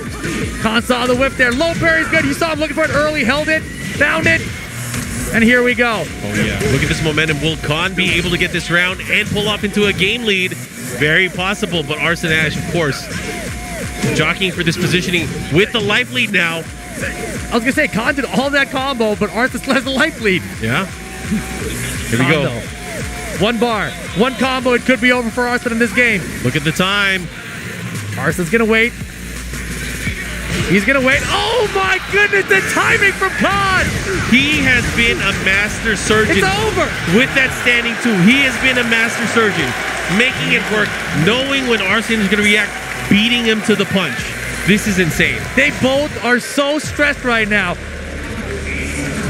2-1. Khan 1 game away from eliminating Arslan Ash. You know, there was a recent post maybe a few months ago where Arslan Ash talked about his toughest opponent, and he immediately named Khan as his toughest opponent. And it's showing right now. It is definitely showing. Oh my God, you guys, he had his hand over his eyes. And he's looking at him now. He is thinking so hard. What do I need to do? Khan is focused though. There's no way he's going to random the stage. There's no way. he's No, he's going infinite for sure. Yeah, infinite is your 2 is what he's going to pick. He's sticking it out with Safina. Get ready for the Arslan Ash taking his time, absorbing all the information he's gathered so far and said big breaths. He talked earlier this year about how hard it is at every tournament he goes to now. How everyone's gunning for him and how hard it is to hold on and get these W's. And this obviously the hardest run yet. And now in this position to come back, he's got to win 2 games in a row against Khan. You got to remember, he started the losers bracket, or started the bracket here in top 8 in the loser side. Yes. So again, he's making that climb, but again, he's hitting. He's hitting a limit here. Of course. He's losing. This is the problem of being in the loser bracket. There's just so much mental fatigue that sets in as the entire tournament progresses. But I'm going to give him the benefit of the doubt. He has been a champion here in the past. There you go. He can do it. Here comes Arslan. Gets the launch here with that wall standing 1-2. The follow-up here. Low parry. Khan has been getting a ton of momentum from low parries in the set so far. All right, here we go. Hey. Counter hit. No. Wow, look, every poke hit that time. Second hit this time. What? Oh my God! Everything's hitting with the counter. That's the round. That should be the round. As long as he gets the rage guard, he should be able to do it. It's gonna be a doozy again. That last hit of the Deadly Neo Rave. The follow up here, looking to close it out, and it's enough. Oh my gosh! It's enough. round 2. It's slipping away from him. You mentioned it. Nobody's won 2 of them. Nobody's won 2. And right now, it is slipping away. The opportunity to win 2 from Arslan Ash. Here we go. And you know what's crazy too? If Nee ends up winning this tournament, he is also going to join Arslan Ash as one of the players that has won an EVO Japan and an EVO. But let's not count our chickens till they're hatched. We still have this matchup right now. Khan really showing out, really showing. But wait a minute. Beautiful. But wait a minute. That's the same option he's gone for every single time after 1 + 2 4. Oh, the float. Not a lot of damage, but again, he's going to keep the pressure on. Let's see what he does for Oki. Hold it behind here on life. Got the meter. Found the hit. Oh boy, it's looking rough, Mark. Arslan Ash. Oh, he missed the last hit. The last hit whip. No way. Oh, No wait. way. There's 10 no time. seconds. There's no time. Wait, 10 seconds. Stay down. Just stay on the ground. Arslan doesn't see the time. He didn't see the time. 5 seconds. It is set point for Khan over Arslan Ash. Will he be able to do it? It's either way. It's going to be a Pakistan versus South Korea grand final. But which one? Arslan is fighting. He is the champion. He will be able to make the comeback. If anybody can do it, it's him. Let's see how Arslan's going to approach here. The big down 4. Oh, Mantis stance. That worked out well from before. I love the back 3 attempt. Oh, second hit. Nice step. Okay, here we go. Khan right now. Punish that. Yes, sir. And the pressure is on for Arslan. Yeah, should have been down 4-2 though. I think he's already committed to down 3 in his mind before that. The big low works again. Oh my God, he lives. He's not dead. Oh, it's not yet. He's not dead. He's gonna live. There's a pixel. There's a pixel. Time though. Just time. Just chill. Just chill. Don't take a big risk. Don't even hit a button. He has meter. Back Be down. careful. Why? Just stay on the ground. Why did you get up even? The rainstorm? No. Oh my gosh. Oh my gosh. Okay. Arslan survived 1 more round, but he still needs 2 more to get out of this game. This is crazy. He has 2 meter. Oh my gosh, this could be bad. This is so deadly. What an amazing sequence The there. mix. Force the mix. Make him guess. Smart stuff from Khan right now. Down 3 countering from Arslan. Beautiful timing. He's been looking for that. He's been using that down 3, really trying to utilize it. The squid punch follow-up. Smart. Man, they're both being so cautious right now. They know how 1 mistake could cost them everything. That down 3 was kind of low, Barry. Just a little early. How is he going to deal with it? Again, about even on life for both of these players, but the round lead with Khan. Got the single jab from Arslan this time. No duck. Side step 3. Oh my gosh, it's so tense.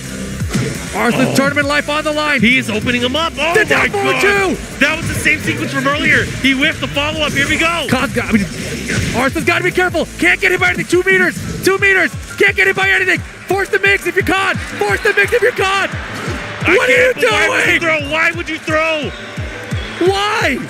I don't know. Maybe he wanted to bait a bunch and rage art him. I don't know. But final round situation. Arslan just holding back here, trying to find an opening. Here we go. Final round here. A very pivotal round here for the entire tournament. Beautiful block. He did nothing. He said transition. What happened? He has so much meter as well. And he gets the throw. No breaks. Arslan, is he falling apart? Get that out of here. Not going to do it to me again. Here 3 we go. meters for Khan. Bend some of it. Let's go. He missed it. Okay, rage mode for Arslan. Tournament life on the line. Khan to eliminate Arslan Ash. Arslan was out of range to the back dash. Arabuken. That'll do it. Arslan Ash is eliminated from EVO. Khan will be moving on to the grand finals. Amazing play and amazing persistence. Khan able to take out his training partner, his fellow Pakistani player, and he is now having a rematch in grand finals with the legend Nee. Amazing. Unbelievable. Amazing. Unbelievable. That was what an incredible set. Khan was playing out of his mind. The timing that he had for those back 3-2s, right? Arslan, the big lows were working early, gave him some confidence to use it there, and Khan made him pay for it.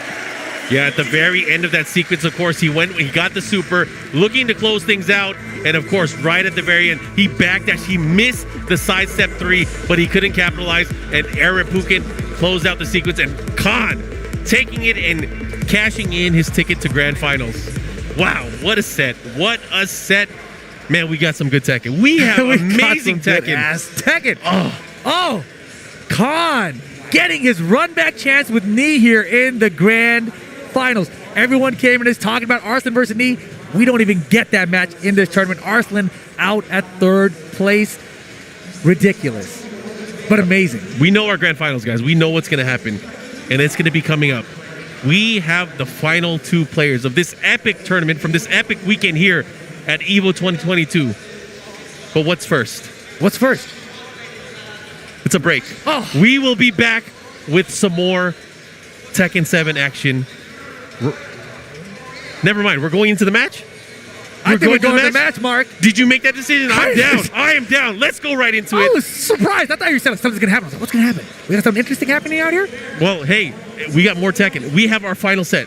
It's grand finals time, ladies and gentlemen. Khan versus Knee, the run back. Khan, obviously, he's coming off that incredible set where he stops Arslan Ash. He's got to play again against the guy who just sent it to loser bracket. Let's look back. Let's look back at what happened. So we had the winner's bracket match between these two, right? It was going back and forth. The tale of the moment is, I feel like, the way that Knee was able to utilize things like the reverse Kempo step. Yes. Stopping and kind of preventing Khan from using tools like the back 3-2. Right. Using tools like the 1-2 punch. There were a lot of things that Knee had kind of locked and loaded in that particular matchup against Geese that kind of sealed off what Khan could do potentially. And I think Khan has had so much time to think about it. He has to have a game plan going into the match with Knee, because Knee, and we know Knee, we've seen Knee so many times. He is picking Fang. There is, without a shadow of a doubt, picking Fang in this matchup. If you are Khan, what are you going to do? I mean, I think he's got to adjust. And we saw in that first set that he was adjusting beautifully, right? Game 2, I remember specifically, we saw him trying to stop Knee from using all those side steps. He went for the homing attack. Game 3, he stopped using those homing attacks, and Knee got it back. And then he was saving him for the special situations. But you got to watch out for Fang, because he got the punch counter, right? And that's Geese's main homing attack that he's using. So it was a back and forth situation where there was constant adjustments on both sides. I think that this is going to be very interesting. But I think Khan can do it. I think Khan can get at least a reset. Maybe even win the whole tournament. I think Khan, especially after this moment, being able to play, maybe being very warm, very on point, knowing what he has to do. Again, he just lost to it. He knows, and I bet you Arslan Ash is telling him what he should do. Arslan Ash has so much experience against this player, Knee. These guys are teammates. They talk all the time in tournament play. I saw them talking afterwards as well, as they were stepping off the stage.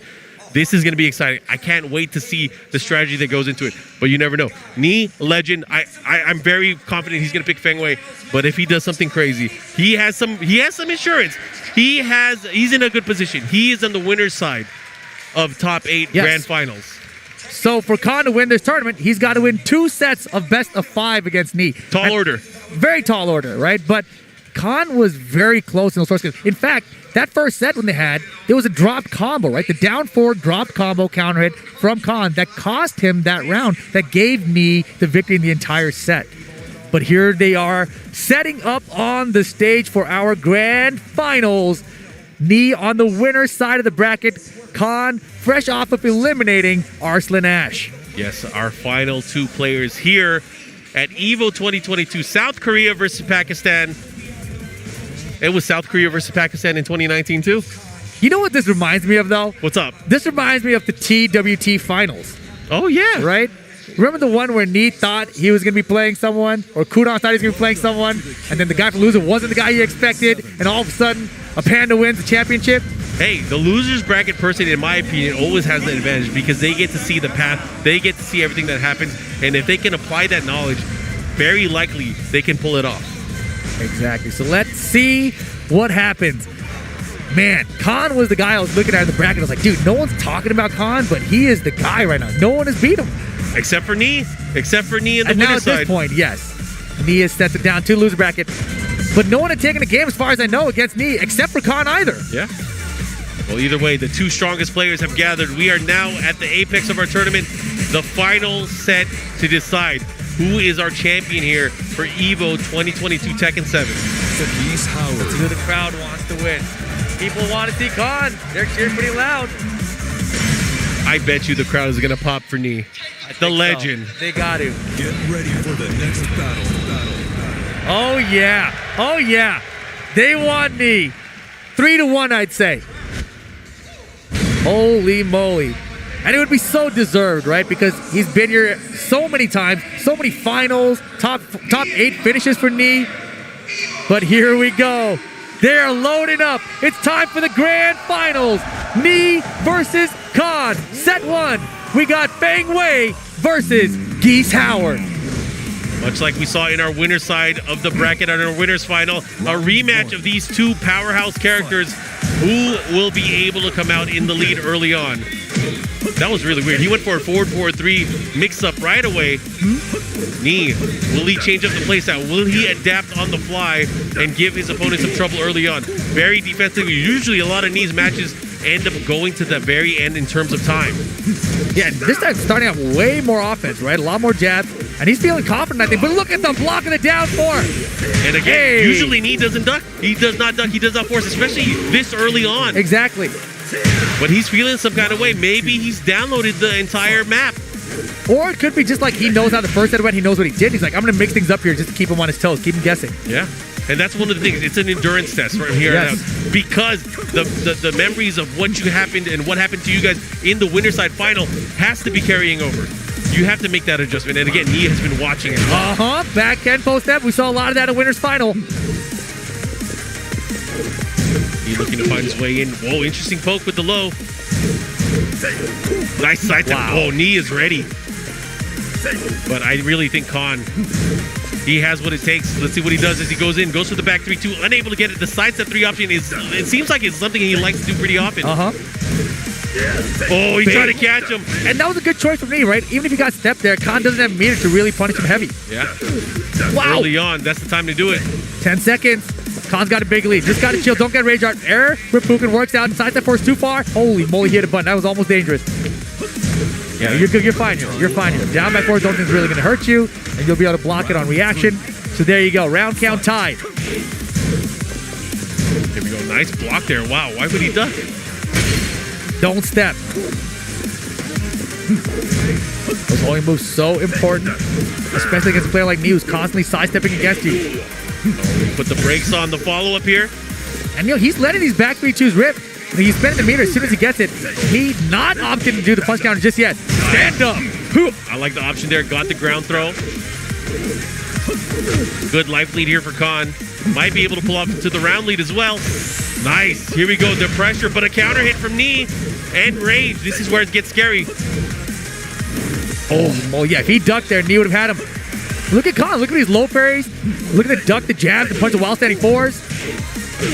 Oh, he's whittling away. He's about to get him. Oh, get it out of here. What a sequence there. Khan able to low parry, get the round win. And look at that. 2 rounds to 1. Khan trying to draw first blood here. And he baited there, right? He baited with just a single back 3 by itself. He returned the homing attacks. Khan sitting with that 1 bar meat here. Got to chip away at this life lead from Knee. Yeah, Knee is moving right now. We saw the start of the game, way more offense, now dialing it all back. Right now, Knee with the life lead. I mean, if you're Khan, so many Geese players. If you're Khan, how are you going to approach here? Again, with the deficit, he does have the meter, but does he want to use it this early? Does he want to save it? It could close it out. There's the use of it. The sidewall. Oh my gosh. Yo, 10 seconds. This is going to be so dangerous. Beautiful stuff. Yo, the conversion. Beautiful. Absolutely beautiful. He has been killer with the instant air Ripuken into a follow-up combo. He has landed it twice now in the tournament. Wow. And I love that he saves it for the very end. Like, you are not thinking about a character like this jumping in air Ripuken really quickly, right? Smart stuff. That's how we beat Arslan just a second ago. And it was the final hit. Yeah, able to make it work. Good stuff there to Khan. Getting the game here, drawing first blood against Knee. Knee sticking to Feng Wei. And here we go. We're going to go to the Infinite Reserve. We have the open stage. This has been a common thread from what we've seen so far. Yes. After the first match, after the wall game, we go straight into the Wallace stage where it's a real test of spacing for both of these players. Yeah, Geese is so deadly with your back to a wall, right? So just remove that option. Maybe things will be better for you. So we're going to go right into it. Goes for the mid option. Counter. Big stuff here. Nice, gets the Gatling series here, the follow-up here. Nice throw break. Oh my gosh, the headbutt to stuff it. There you go, the side step 3s now. Khan loves using that low off the step, because you also got to consider the back three off the step. Wow, their both just moving in and out of each other's face there. The down forward wants to get it out. Low parry from Khan. He is so defensively ready. He's been getting all these options in the right way. He puts him into range now, but what is Nee going to do? Oh my gosh, the mid and the low. Khan! Confidence growing. You can see it. You can see it in his eyes. Confidence. The confidence. I like it. Let's go. Oh my gosh. Now, going in, starting to poke, starting to find his rhythm. He's going to have to be careful, though. What a jab.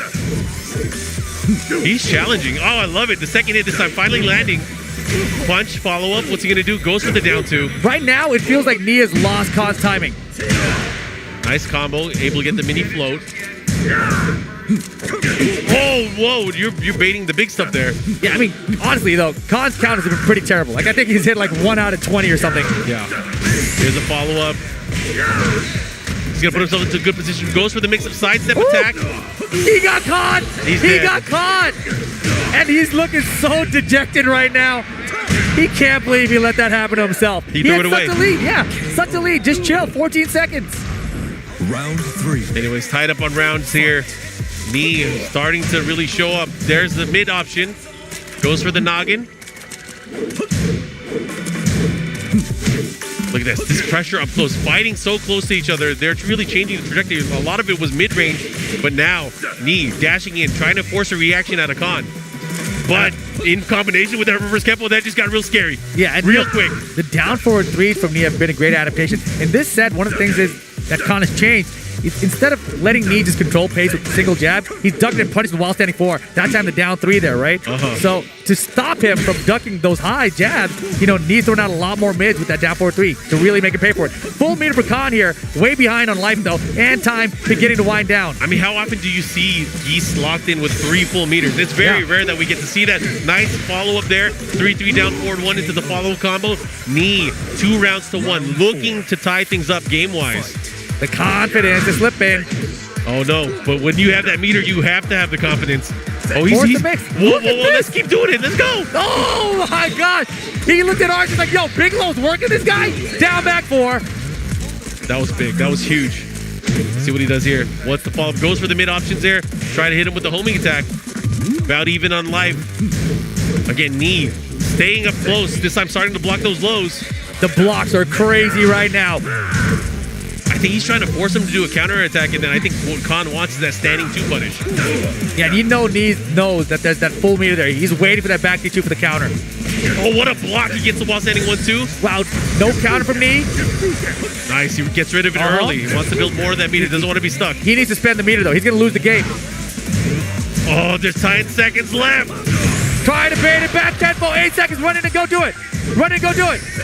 Force mix. Nee, beautiful sidestep, and that's the game. Nicely done. 1-1. 1-1. We are all tied up, but again, the advantage is with Nee.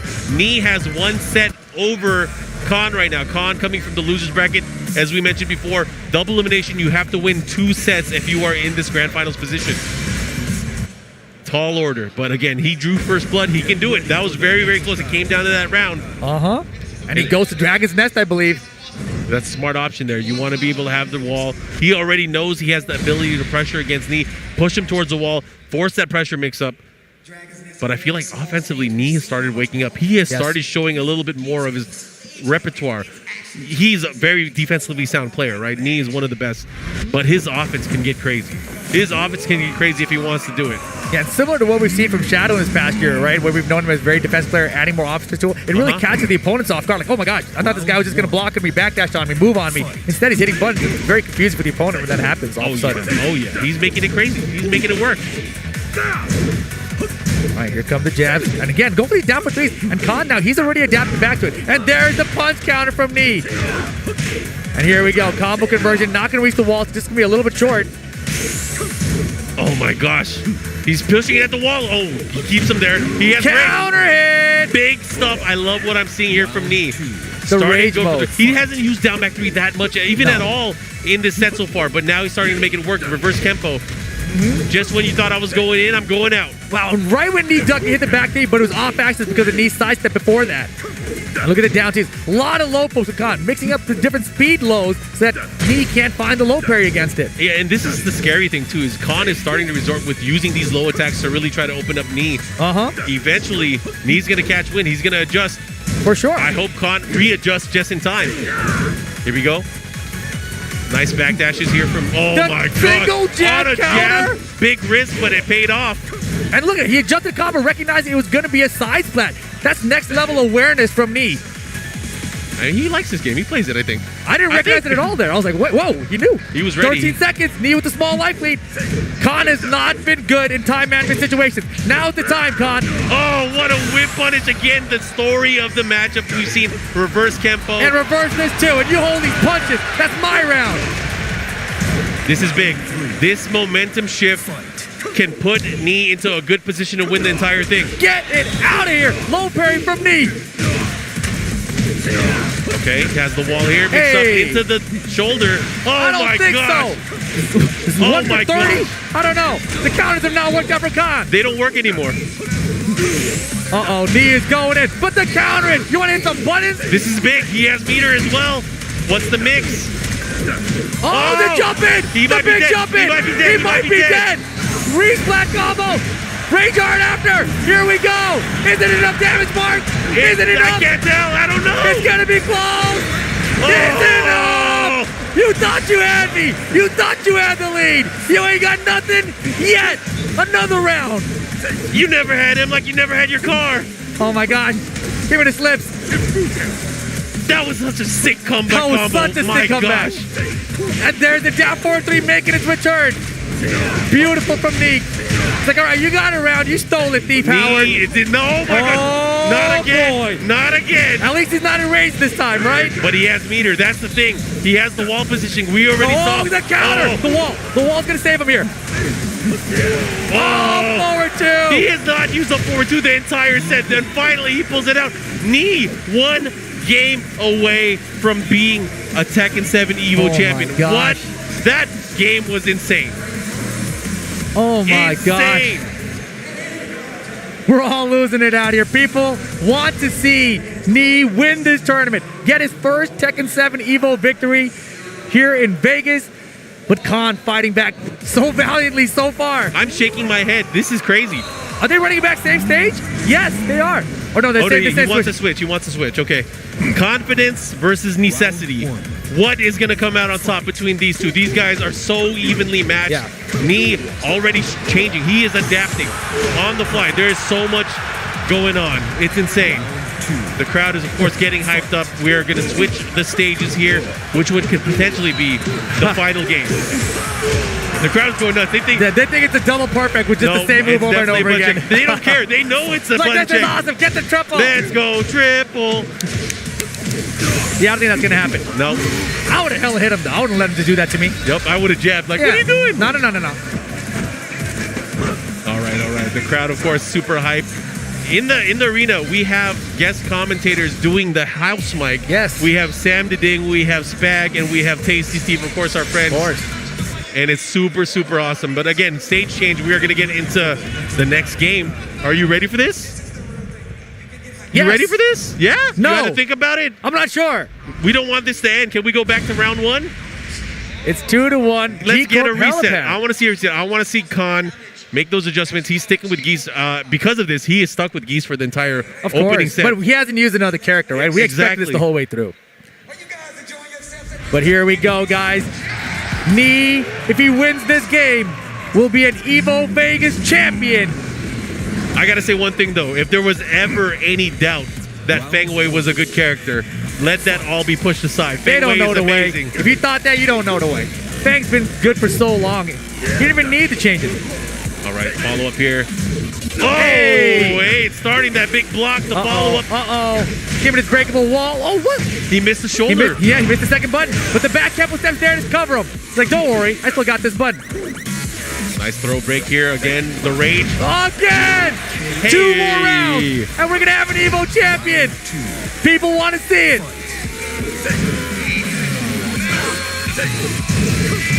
He pulls it off. The nice punish there from Khan. Khan Toss getting him. the throw. Again, the persistence. Where's that resistance? You gotta do it. You gotta do it. Get that low parry. Khan's gotta fight back. Get him to this wall. Hey. And that's one way to do it. He gets him here, pushes there, gets the pressure, keeps him. No punish. Oh boy, that jab was so well timed. Back to one, low parry from knee, and he's got rage. Oh boy, all right, we're gonna reach this other wall here. What do we do with it though? Oh, just too short, Counter too shallow. down back three. Oh, this is big. This is huge. Blue stuff spent. Back turn mix, and Khan survived. He survived the onslaught. What an amazing block there. Yeah, when Fang goes back turn, you gotta guess this is gonna be a throw. You can't see the throw, you gotta guess. The throw is a real mix-up too. Oh my God. Oh, he didn't believe. He doesn't believe anymore because he's scared of the counter. Yeah, and he has meter too. That's the thing. You gotta go for it. Oh, the counter hit, the follow-up, gets him down. This is trouble. This is trouble. He's got a wall behind him, so he's got to be careful of that. He messed up the break the first time. Oh, didn't think so. That was beautiful. Cause moved forward to bait out a counter, and he got it this time. Oh my God. It was the second hit that caught him. Nee thought he was trying to get the punish on the first hit, but no. And now rage mode again for Nee. Khan has one bar to me to work with. Back tempo into nothing. Single jab, he's baiting it out. That's beautiful. See what he does. He has Side step four. This is huge. He might get the wall. He's gonna get the wall. The Blue follow. stuff. He might be combo. dead. He might be dead. He's dead. It is tournament point for Nee. Khan, you got this. What can he do? Oh boy, that was a little fortunate it wasn't a jab though. Low parry, Khan stepping it up. This is big. He's gonna get the wall as well. He's gonna have positioning. How will he deal with it? He's got 2 meter to work with here, but it's been so hard to use that meter against Nee. Oh, he had it gosh. again. The confidence is not there. No confidence. Don't step. I like it. Punish that. Gotta be careful with rage though. He punished it. Yes, gets it. Final round, game 4. Nee, a tournament point. Khan trying to stay alive. What a jab. Oh my gosh, what a sidestep. He dumps all of the fireballs so he can build meter again. How is he gonna do it? What a step. Oh, this is big. He didn't get it. The throw broken. Low parry from Nee. This is huge. Oh, he's gonna have position. He's gonna get a wall break as well. No, it's already gone. It's already gone. Time though. Plenty of time. Big life lead for Nee. That should have been back 3-2. That was his chance. He goes for the throw. So much pressure. Something's gonna happen. Oh, he blocked it. Punish with back 3-2. Again, he missed it. He had 2 chances there. He had 2 chances. He is so close to winning this championship. But the meter, he has so much meter. Spend the meter, Geese. He spent it. Here's the mix. 10 seconds about left right now. It's close. He's got one more bar. Nee can be champion in 5 seconds. He's got the lead. He's got the lead. Nee's gonna do it. In 3, 2, 1. Nee is your Tekken 7 champion at EVO 2022. Congratulations, Nee, South Korea, and Tekken fans around the world. What a championship set. Oh my gosh. Beautiful. Beautiful. Oh my goodness. After so many years of trying to win this tournament, Nee has finally done it. This game came out in console 2017. It's 5-6 years later. If you add him up, I'm not really trying to do that math. Nee finally getting his championship. Great stuff. What an amazing set. There is no other player that is more deserving than Nee and finally gets his EVO championship for Tekken 7. Oh, man. Oh, my goodness. That last round was so crazy. Khan, when he looks back at it, he's going to see those opportunities. Nee whipped some big moments. Khan had 2 bars a meter. No back 3-2 whip punishment. And it's like he missed it. He recognized he missed it. He put the back 3 right afterwards, but it was back Kempo step. Nee didn't believe he was going to do it either, so there's no Kempo step follow-up.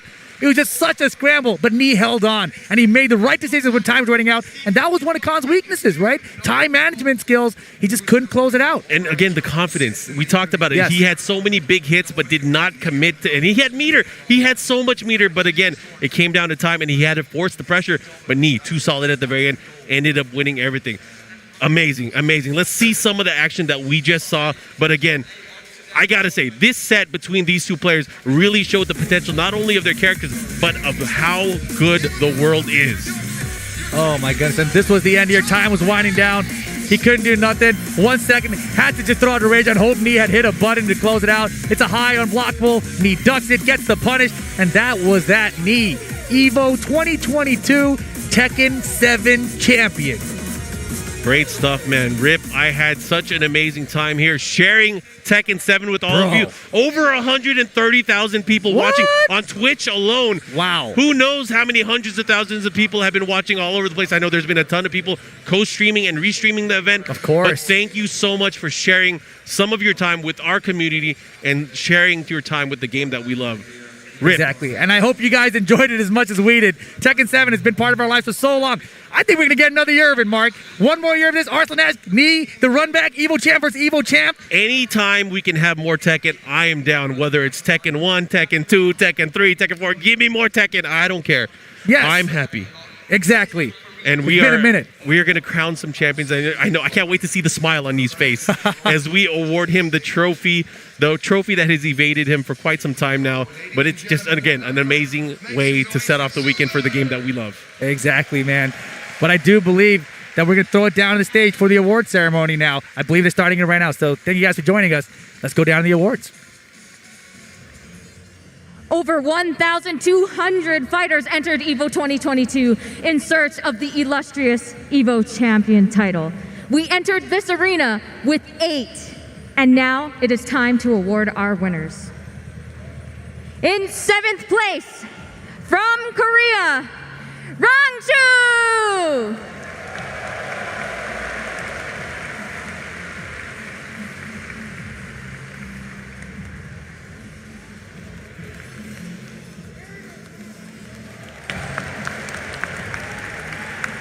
Also in 7th place, from Japan, Pinya!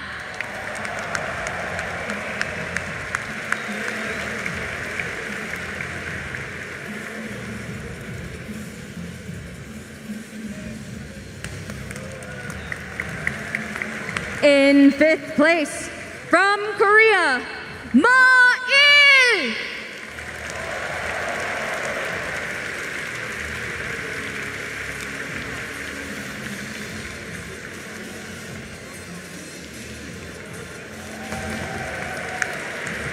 Also in 5th place, representing France, Super Akuma!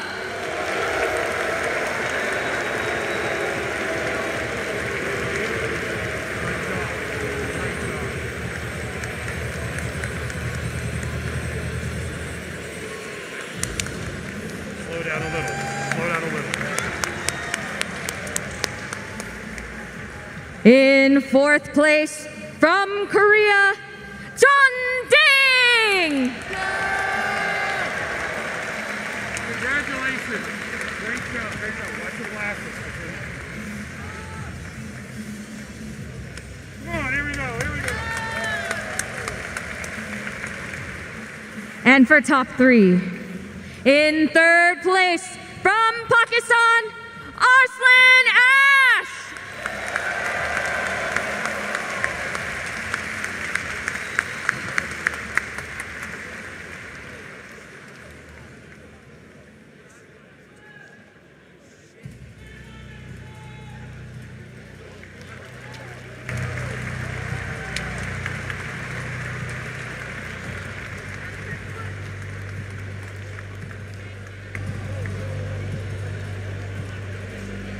In 2nd place, representing Pakistan, Khan!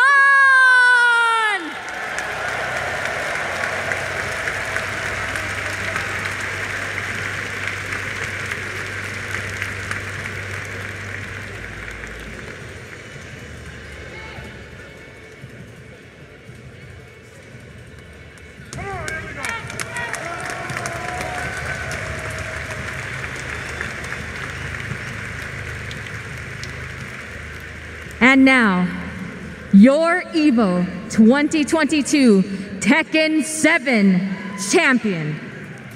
From Korea, put your hands up for Knee!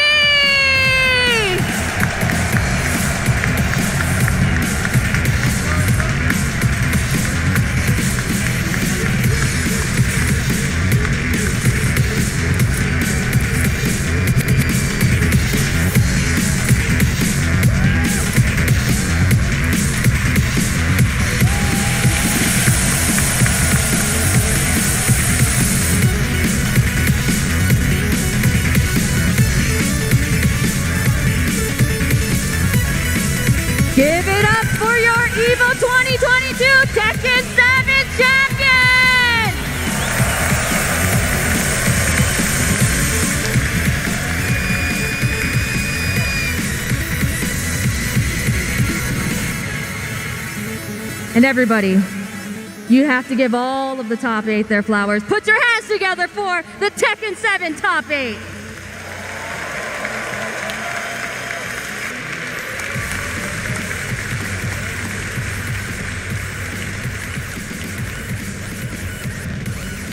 Now, we've had a lot of Tekken 7 here at EVO over the years, and here on the stage. So now, the question here now is today a good day to be a Tekken fan? Let's find out as we check out this video.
Steve!